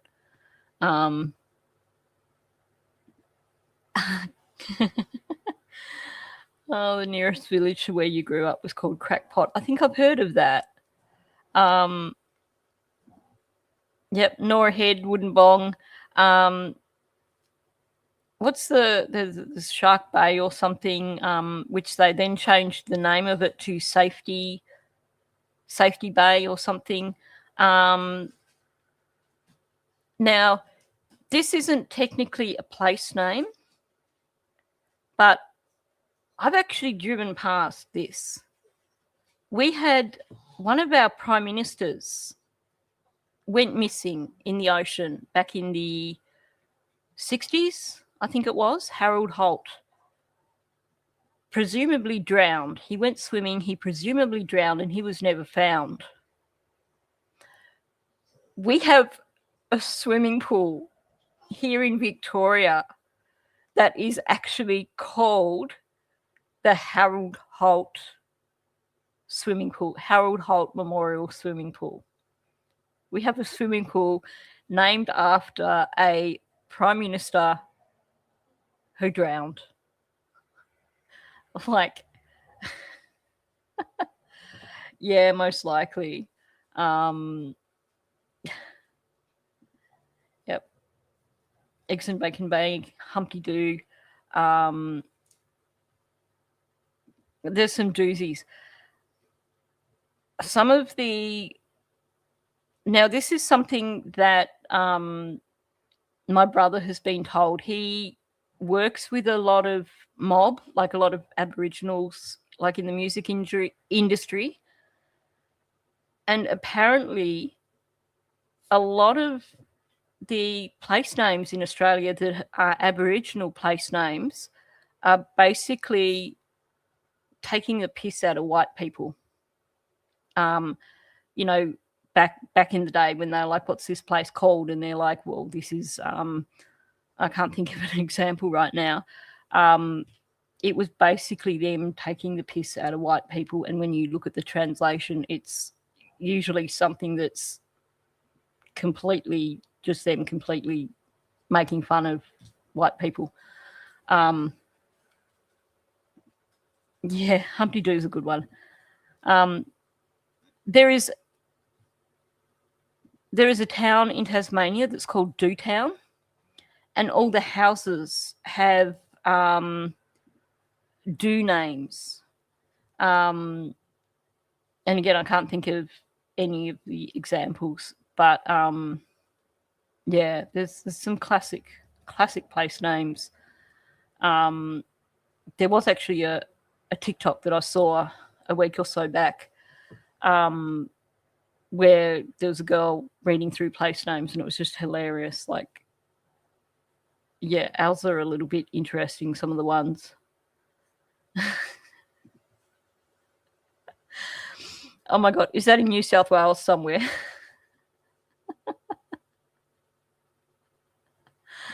Oh, that's so classic. Only in Australia, that's for sure. I can neither confirm or deny. I'm not going to say yes. I'm not going to say no. Investigators, yeah, and that's fine. investigators know I'm fully cooperative, and Investigators know you're fully something, Daniel. Whether you're fully cooperative, that's a different story. But you are fully something. Now, here's where we get going with the.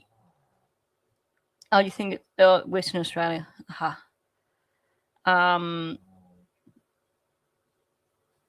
He left in 2000. It was worse now. Hang on. What have I missed? Now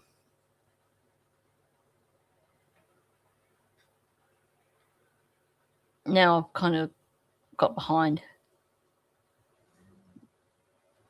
Oh, totally. Yet anytime we have a referendum, I can't remember how long ago it was. We had a referendum, I don't know, maybe 5-10 years ago, about basically ditching the crown, because none of us actually give a toss about the crown. And yet people still in the referendum wanted to stay in the Commonwealth. Diddly squat. All we get from being part of the Commonwealth is periodically when Charlie and his ugly-faced wife want to go for a holiday in Australia, we get to pay for that. That's what we get out of being part of the Commonwealth. That's pretty much it. Even down to my friend who has been here pretty much all her life. She came here as a baby from the UK. Her parents are from the UK. She's just gone on holiday to the UK for the first time in a really, really long time. And she had so much trouble trying to get her British passport, even though she was born in the UK.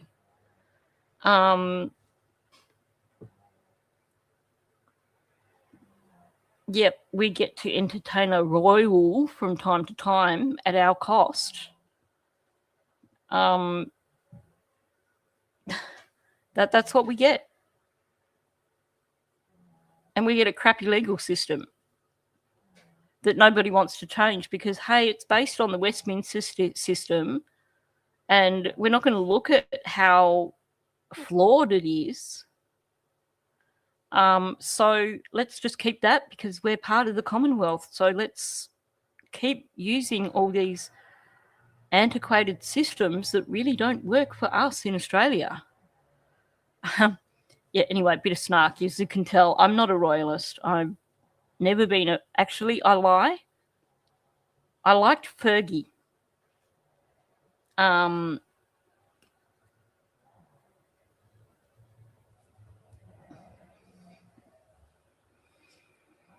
We never get... Our referendums never get through. I think there's been one in the entire history of Australia that's passed. I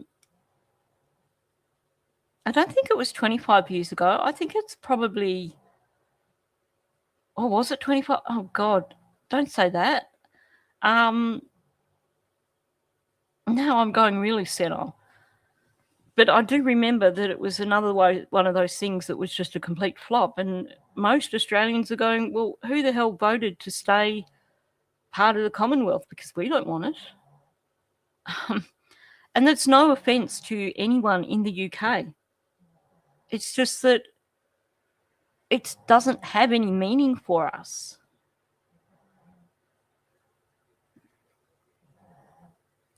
Yeah, I actually can't think of anybody that I know, not even my grandparents, I think the only people I've ever known that were monarchists were like my best friend's family, because they were from the UK. They moved here when she was a little baby.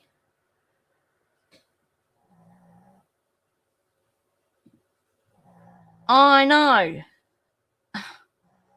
Like, why do we want them here? They're not welcome. Like, sod off. We don't need royals visiting Australia at our expense.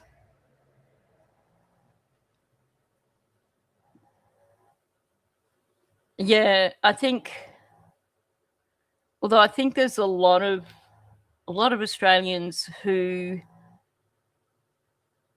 are like, they came as free settlers. So like my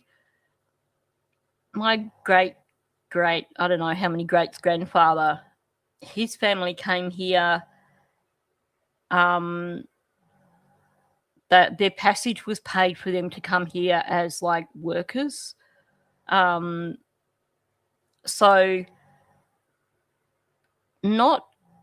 I'd be interested to know what percentage of Australians actually do have convict heritage. That said, I've got convict heritage. But, it depends on what state you're from too. So I think a lot of people in like Western Australia, South Australia, Queensland probably don't have convict heritage.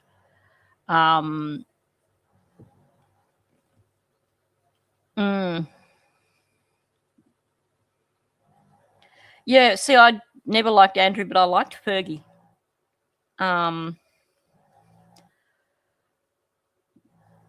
But she's probably the only royal that I ever really liked. I did like Diana. And I know here in Australia that, a lot of us were devastated when Diana died.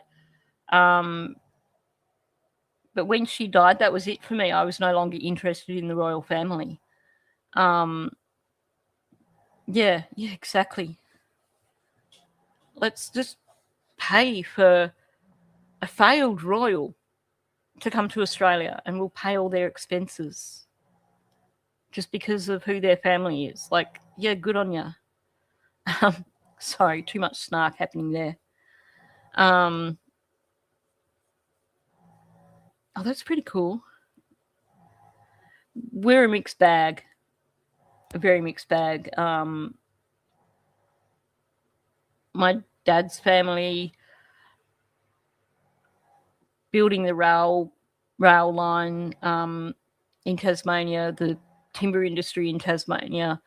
Mum's family was more the academic side of things. So my grandfather was an accountant. Lots of teachers in our family. A few ministers, a few church ministers. And then going right back, you've got your convict heritage as well. But like my great something or other great grandfather was one of the people that helped build Bendigo. Our town hall has all this gorgeous plaster work in it, and it also has gold leaf everywhere, and he did that.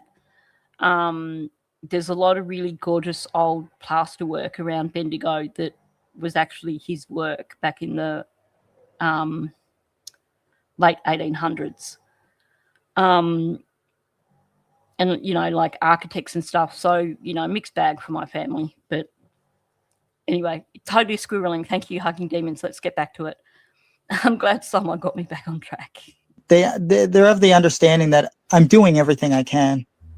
Like, that's why it bugs me too. Like I said on Charmaine's, you guys don't have to send investigators everything, because I talk to them and I tell them everything. The other day when I was on Charmaine's, I sent them the link for the live. What a hero. Don't put any tips in about me, peoples, because I put all my own tips in. Thank you. Good on you, Daniel. That's we're going to go with that. No one's going to put in any tips about you anymore now, because we know that you're going to put all the tips in yourself. Like,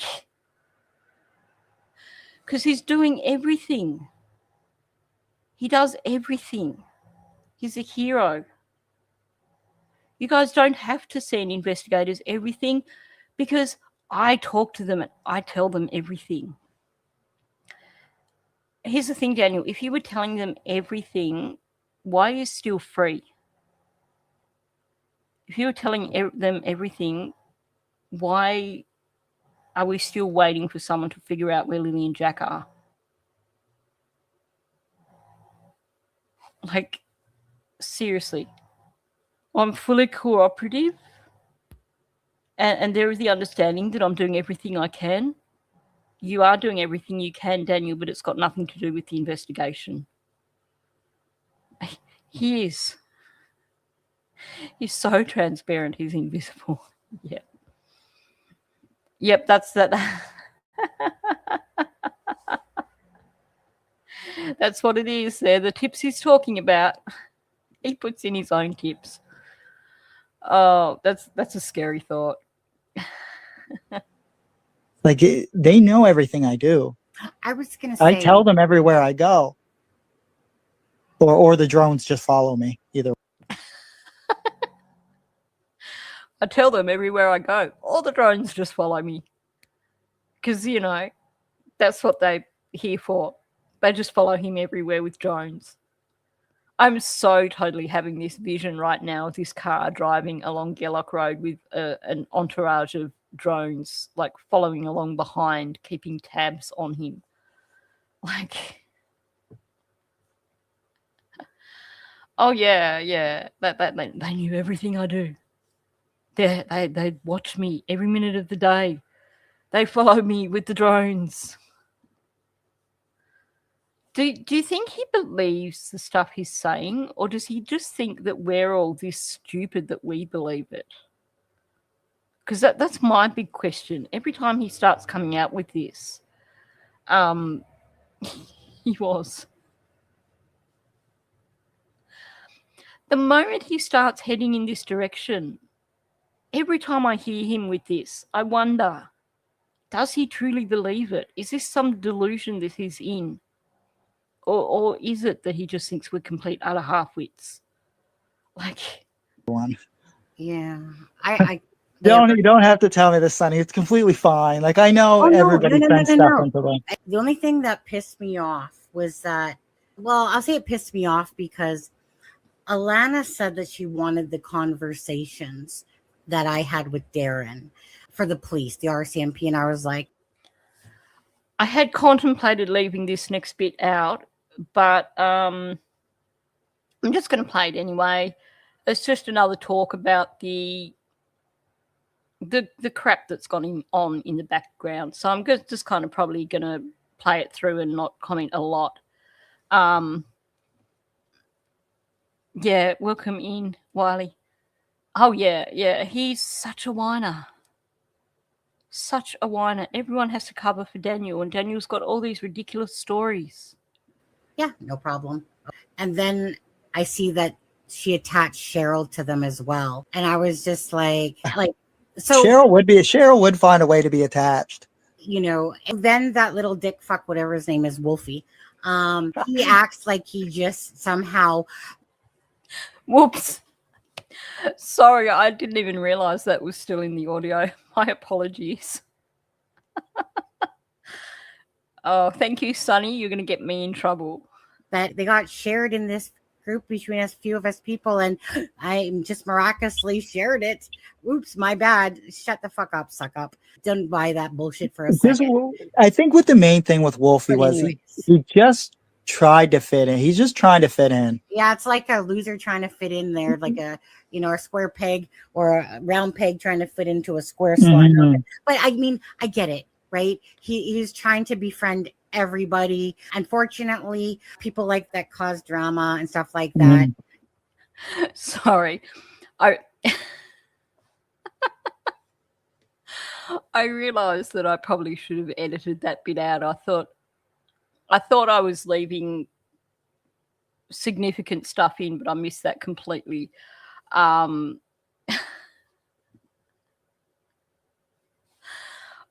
forgotten. when I edited this one, I was just kind of scrolling through, and it was getting quite late at night.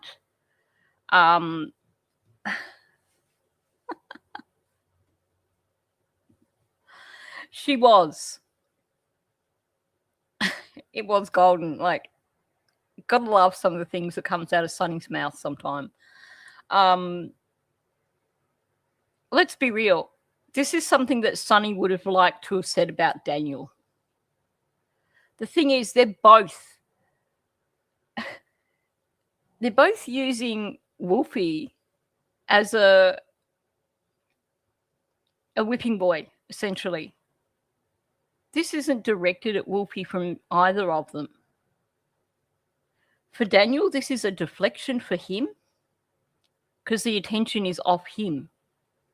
For Sunny, you can bet that while she's saying stuff like that she's actually visualizing Daniel. I mean, yeah, Wolfie didn't do himself any favors, and I think it well and truly backfired on him. I think he's still got a channel. I don't know. But for neither, this is not about him for either of them. It's just a convenient target because Sunny's been listening to Daniel for what, probably 2-3 hours by this point, probably longer. And this is probably just her way of just getting. Wolfie was some guy who popped up, and he was communicating with all the content creators behind the scene, and he was, getting information from one content creator and then going to another content creator with, I've got a scoop. And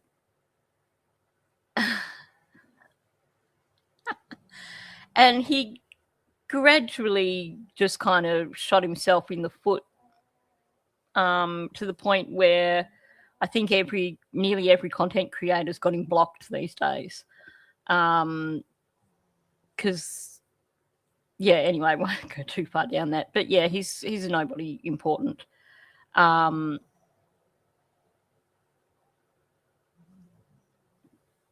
Anita's bester. Yeah, I don't know. He was just some dude that popped up and wanted to be part of the crowd. Wow, you watched that live with no breaks. Nice work. Unreal.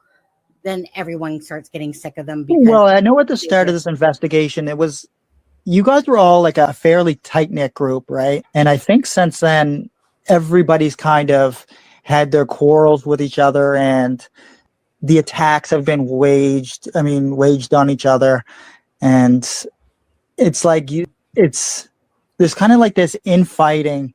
I'm not saying with you in general, but this infighting with the creators now. And that's always been there, to be honest with you. Yeah, but I think it's become more apparent, or maybe it's become clear. There's more clarification on. Daniel loves when the topic changes to something like this because it allows him to act moralistic. Suddenly, the focus isn't on him, and he can suddenly present himself as being so full of morals. Look at me, I'm the good guy. Yeah, tax wage.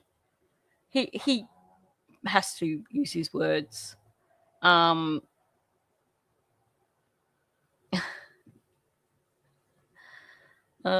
These two individuals are sticking together, or these two individuals over here.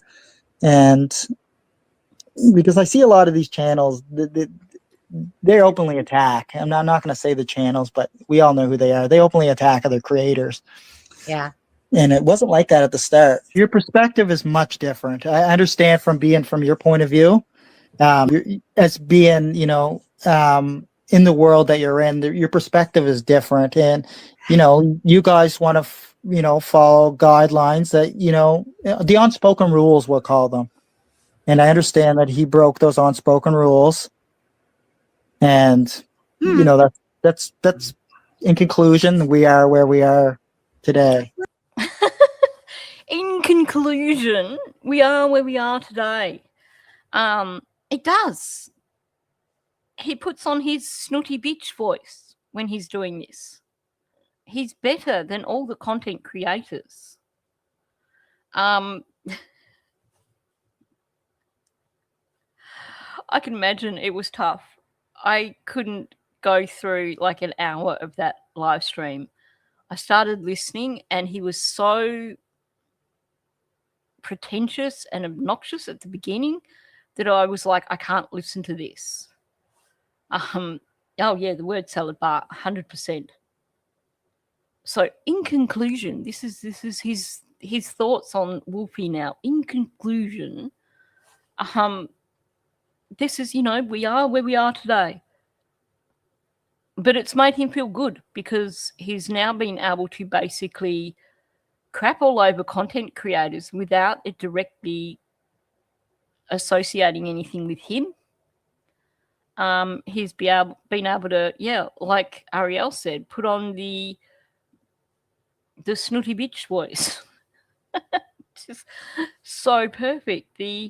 I'm better than all these people and I can point it out to you right now.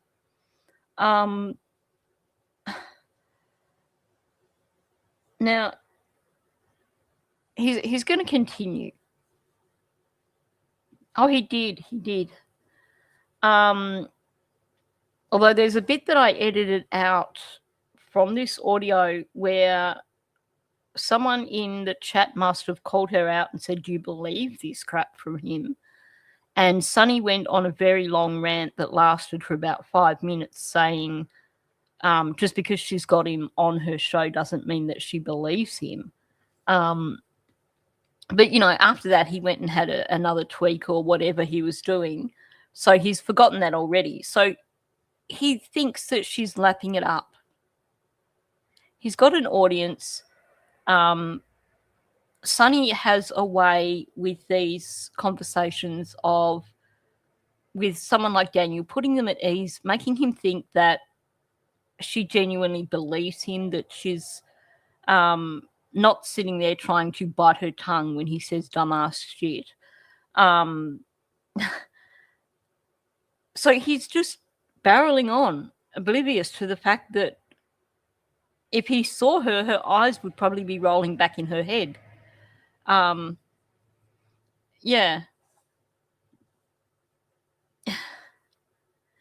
Yep, exactly. So ethical. I look down on the likes of YouTubers from my pedestal beside my lawyer while we try to keep me from jail for my acts, which are totally acceptable because I have ADHD.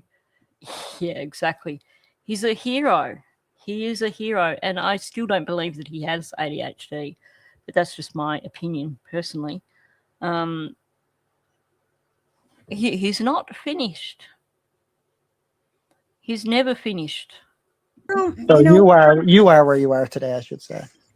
And this is such a strange case. This is absolutely, for Canada, has to be the strangest case for missing children.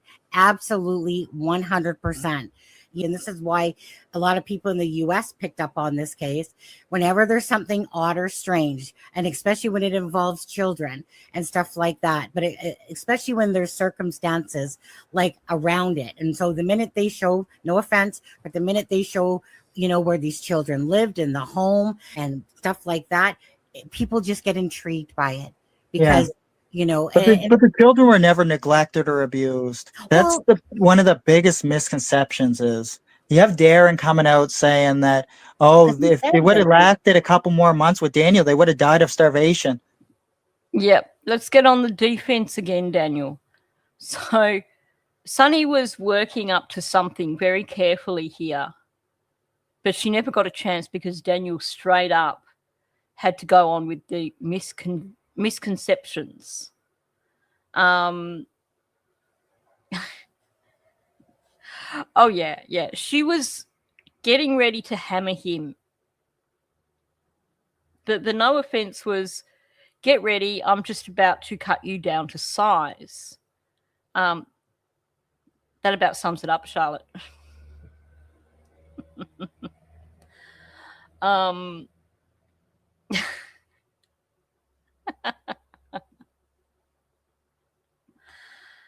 Sadly, it does appear that way, doesn't it?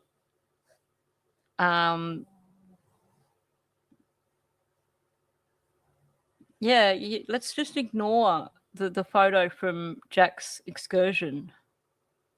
The fact that CPS came for a visit. The fact that they had to be clothed when they got to school because they didn't have warm enough clothes. But yeah, no, that's just a big misconception. They were never neglected or abused. Not for one moment, apparently. Everyone else is just delusional. It's just some big mass delusional thing that people don't know what they're talking about. Got to deflect. Like, that is such a terrible thing and a terrible perspective to have. And it's such a disgusting thing for someone to say. I mean, because this is him reacting to Darren saying, "Oh, they would have lasted a couple of more months with Daniel. They would have died of starvation."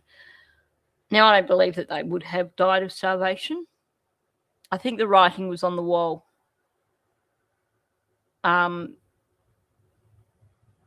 Malaya choosing to stay there, sooner or later, there was going to be a death. And I've said this before. Whether that death could have ended up being Malaya, whether it could have been Malaya and the children. Yes, they were abused.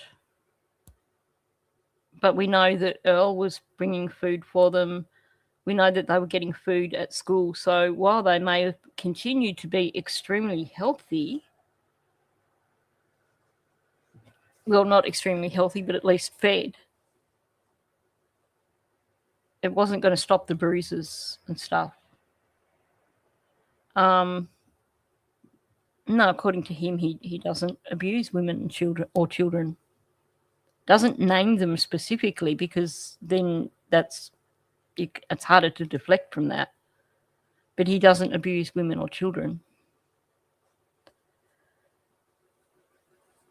Yeah. He claims that Malaya would hold a leg out and trip Jack on purpose.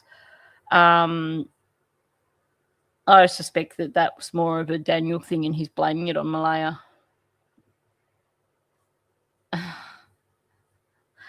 Yep, his DID, drug addiction disorder. Wasn't him. And that's the thing. When he starts coming out with stories about Malaya or stories about the children, it's very hard to know what's truthful.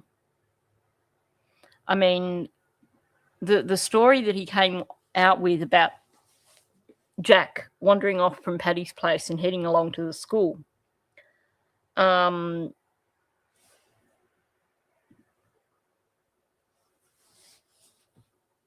yeah, she did, didn't she? She said that Daniel would throw things at Jack and laugh. Daniel was encouraging his son to bully Jack.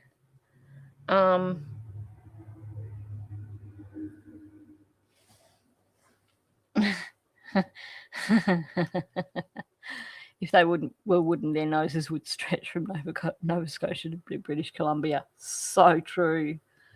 So true. We know the truth here. I don't know why Daniel thinks anyone's going to believe him coming up with this shit. Why deflect? Why try and deny it when it's pretty much proven? Darren is the one that basically said, like a kind of about the abuse, really, and then he kind of was like, but I mean, and then it's kind of like he said it, and then he was like kind of like justifying the answer, type of thing. And he also said that when Patty asked him to go take Malay out of the situation with you, I heard that, but I also found out that that was false. I'm just going by what Darren said. Yeah, of course. Right. And it's hard to sift through the bullshit when Well, it is. yeah, it truly is. No, it is. I'll come back to the Darren thing in a minute. Something that has struck with me since I was a teenager. I can remember one night, Mum and I went to get pizza for dinner, and we'd gone in, we'd ordered our pizza, and we were sitting in the car, and there was a takeaway shop next door to the pizza shop, and we saw a woman, and this was before mobile phones, so there wasn't much we could do other than mention it to the people in the pizza shop. We saw a woman run out of the back of the takeaway shop, like it must have been like a house at the back, start running up the laneway, and this man came running out of the same place, followed by a little boy who was probably maybe 10 years old, and the man was beating the crap out of the woman in the laneway in front of his 10-year-old child. And it's something that has stuck with me for life because it was such a traumatic thing for me as a teenager to see, and to realise that the man was pretty much normalising this in front of his child. And to this day, I wonder if that kid grew up to be as abusive as his father. I mean, I can't remember how it was dealt with. I know Mum did, make phone calls and things like that. But it is teaching a child to abuse it's wrong. Yeah. Even just teaching his son to do that to Jack, that's a form of abuse. It's just heartbreaking, the impact that this one man, exactly, the impact that he's had, and he's still just deflecting and acting like there's nothing wrong.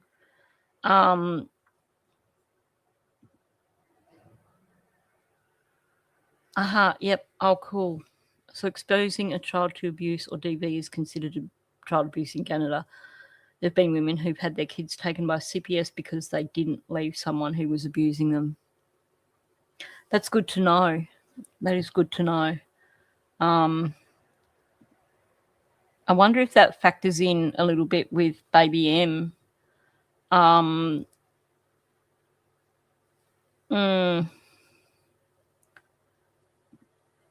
It's I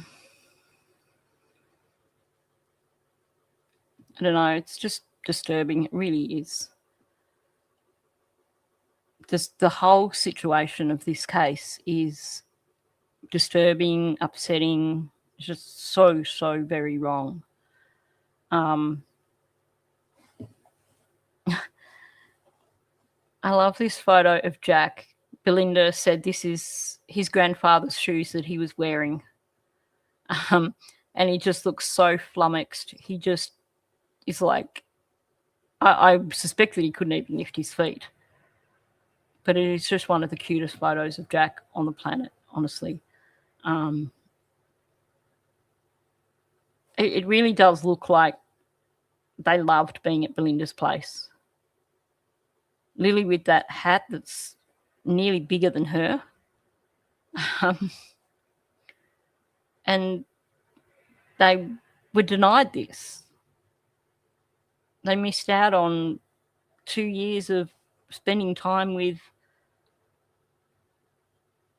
this fantastic grandmother who, she'd move heaven and earth to find these children. Sorry, I just got sidetracked there, but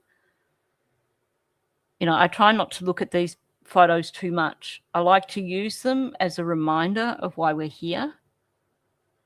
But there are times when I look at them and it does hit me that just the what this case is about, it just really hits me sometimes when I look at these photos. I mean, Lily, bless her, she always had that smile on her face. It's like, yeah. Anyway, let's hear a little bit more about Durwood.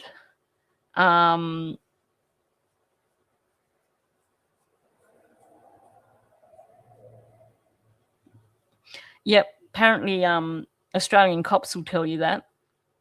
I don't know if they still do it, but apparently that used to be the way of doing things in Australia many, many years back when they needed questions answered. I can think of a few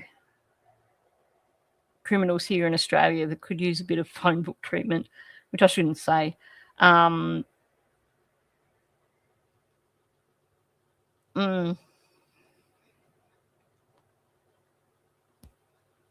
Okay, I'm going to skip. I'll skip whatever's going on with comments. I'm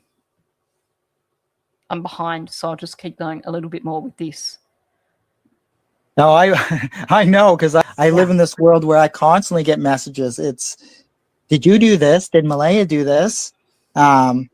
It's just crazy, the stories and conspiracies that people make up out of thin air, or when someone says something and then it goes through so many third parties that what you hear at the very end of the statement from where it originated, it's completely different. Oh, for heaven's sake, Daniel. Here's the thing. Well, that's a good question too, because, messing around. Daniel's take on it was that when they were out walking through the woods, that she would trip him up and make him fall. It just doesn't fit with what we know about Malaya, in my opinion. Unless it was like a game, but then she would be probably carrying baby M. I can't even see her going for walks in the woods with them. So, I'd be very surprised if she ever was part of that whole thing of going for walks in woods, which throws his narrative out the window completely. And it could just be something like playing in the house, and, kind of doing that, tripping them up and grabbing them as they fall just for fun.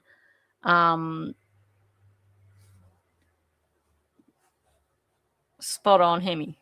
When you lose 2 children, there's going to be questions. Lots of them.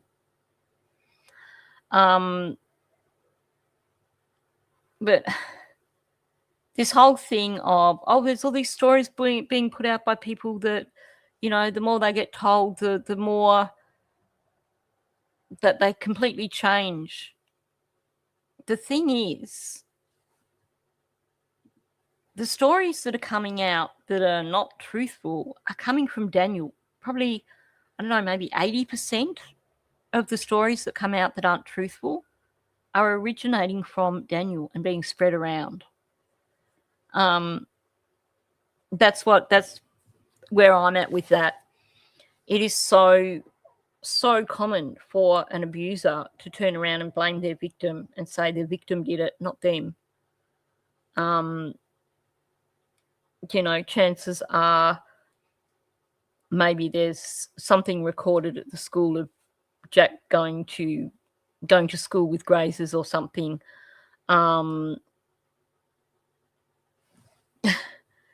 Well, yeah, 5, because he's not allowed to see any of the kids. Why, Daniel, are you only allowed supervised visits with baby M? Why is it that your ex-wife won't let you see your other children at all? That's what I think too. It is classic. It sounds to me like classic Darbo. He said she had a dark side. And he gets this, it is. It's like he's pleased with himself when he comes out with that sort of crap. It is. It's like, and hi, you're saying hi to Joyce, but it is. He gets this excited tone in his voice when he's crapping all over Malaya and accusing her of things. It is Darvo to the core. Let's make her out to be the abuser here, because that makes him look like he's not done anything wrong. But this whole BS of, it goes through so many parties that, these stories, they just keep changing because of the Darvo is deflect, attack, reverse victim and offender. So it is a classic move by an abuser. So instead of taking accountability, they deflect. They find a way of deflecting it away from them. It's not me. It's the weather.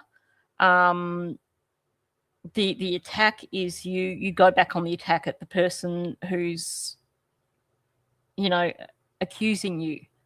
So I can't think of an example right now, but, saying something about Malaya that she does that's really bad, then reverse victim and offender is basically flipping it so suddenly he's the victim and she's the offender. It's a bit like the cheater accusing their wife of being she's the one who did it. She's cheating. Barry Morphew's got Darbo down to he had that nailed. It is classic abuse strategy, basically. Coercive control relationship, especially when there's abuse involved. And Daniel's got it nailed. Pretty much, probably 90% of what comes out of his mouth is, you could fit it there in terms of Darvo. I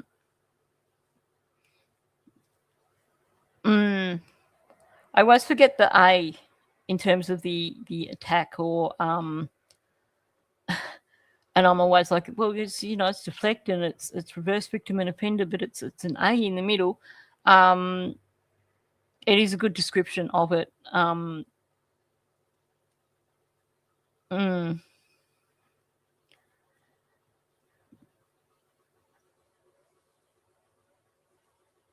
Yeah, his gaslighting.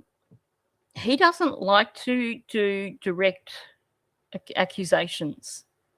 Instead, what he does is he gives a part of a story, and he gives just enough of that part of a story to lead the audience in the direction he wants them to go. So he gives them the information, knowing that he's given them enough information that they should reach the conclusion that he wants them to reach.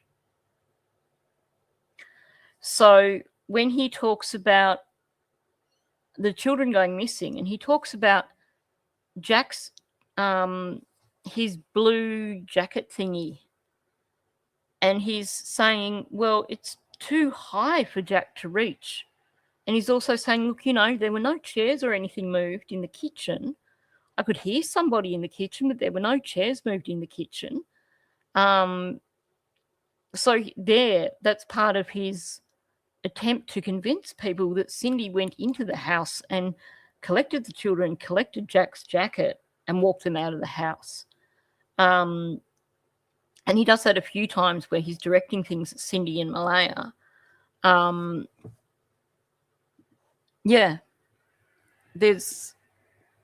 don't think he did get a bit cocky after his thing with DT, where he did suddenly come out with a few accusations. Yeah, because he was still teaching Jack how to zip up his jacket, because,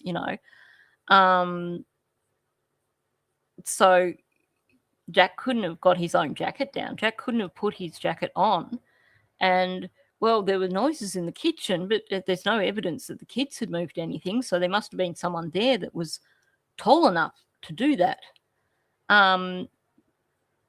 And then the talking about, with Malaya and her and Cindy, well, just before she left, there were maybe up to 6 phone calls a day. He wants people to go that extra step, but he's making sure that he's pretty much led them right to the gate. All they have to do, he's even opened the gate for them. All they have to do is step through that gate to reach the conclusion that he wants them to reach. Yeah. And he's probably regretting that now. I think his first thought when people mentioned the scratch was to go straight away to the guilt. It's a huge bloody sign of guilt when you've got a gash down your face like that. And so he probably just, the first thing that came to mind.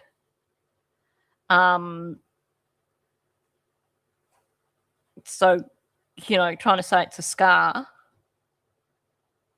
And maybe this was something, because in that in the end of May interview, it looks like it was starting to scab up. It had scabbed over.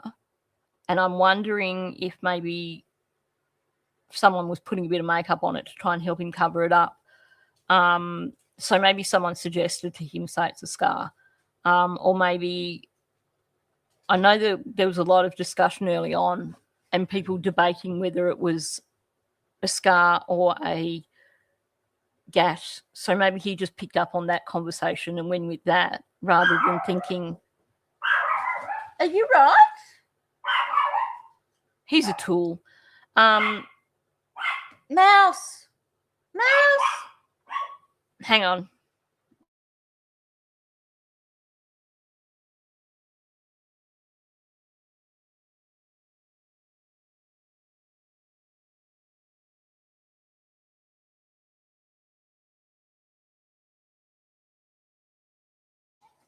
Sorry, I think he's stopped.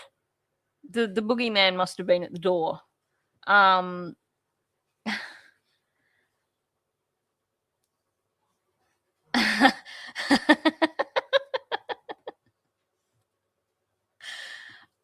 no, someone's let Hemi off the chain.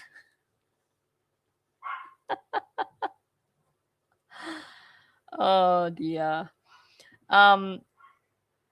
Yeah, Mouse is quite offended by Daniel's claims. Now I saw a really good comment up here about there you go. Yeah.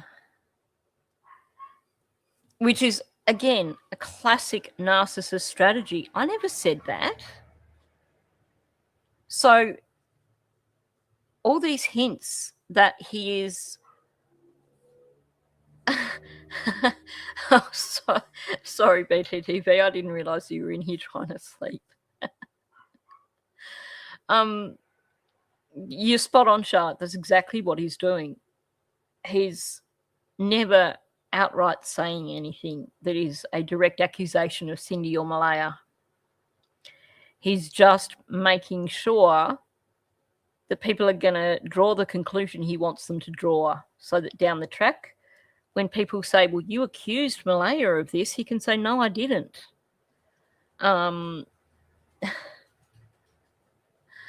So what is your problem, you crazy dog? What?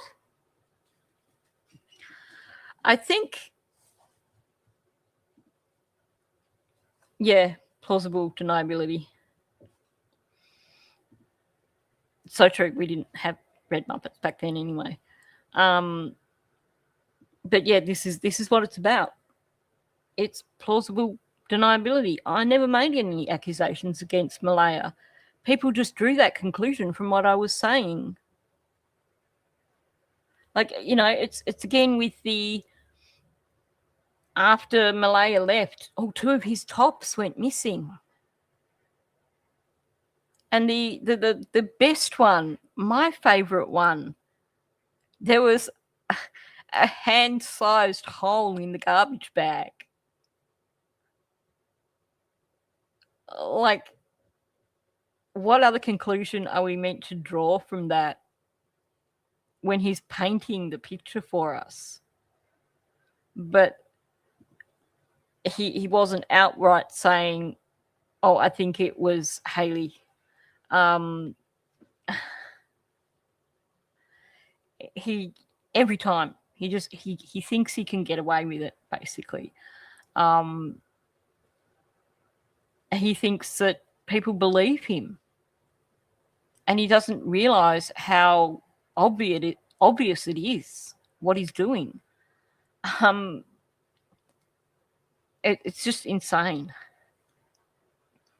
Anyway, I think Mouse probably needs my attention right now.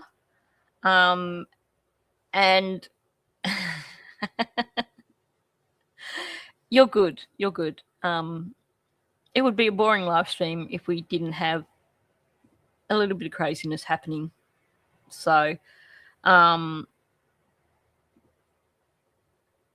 yes. And I think that's what he wants us to, how he wants it to picture it.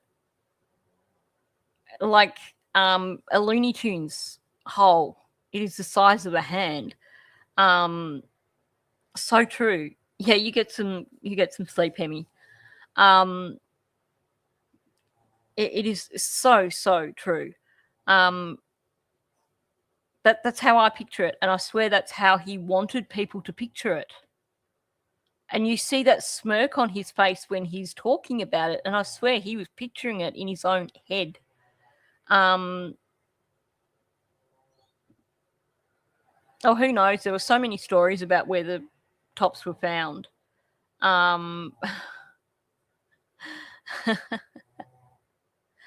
Who knows? Because the stories change so frequently. They really do. It's just absolutely insane. He thinks he's believable. That's the crazy irony of all this, isn't it? Anyway, I should probably wrap it up, because you know that Mouse is going to punish me if I don't stop when he says I need to stop. He will find something that he can get hold of and destroy.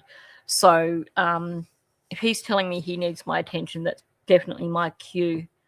And, you know, time to go and chill out and find something to do for the rest of the day.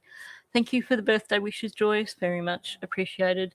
I've already had way too much cake and everything like that. So I think I'll just, you know, have a chill out afternoon. Anyway, thanks for coming in, people. Please remember to hit the like button on your way out, because that always helps. If you're new to my channel, please subscribe. If you're listening on replay, please leave comments, because comments are always good. Yeah, thanks for coming in, and I'll catch you all in the next one.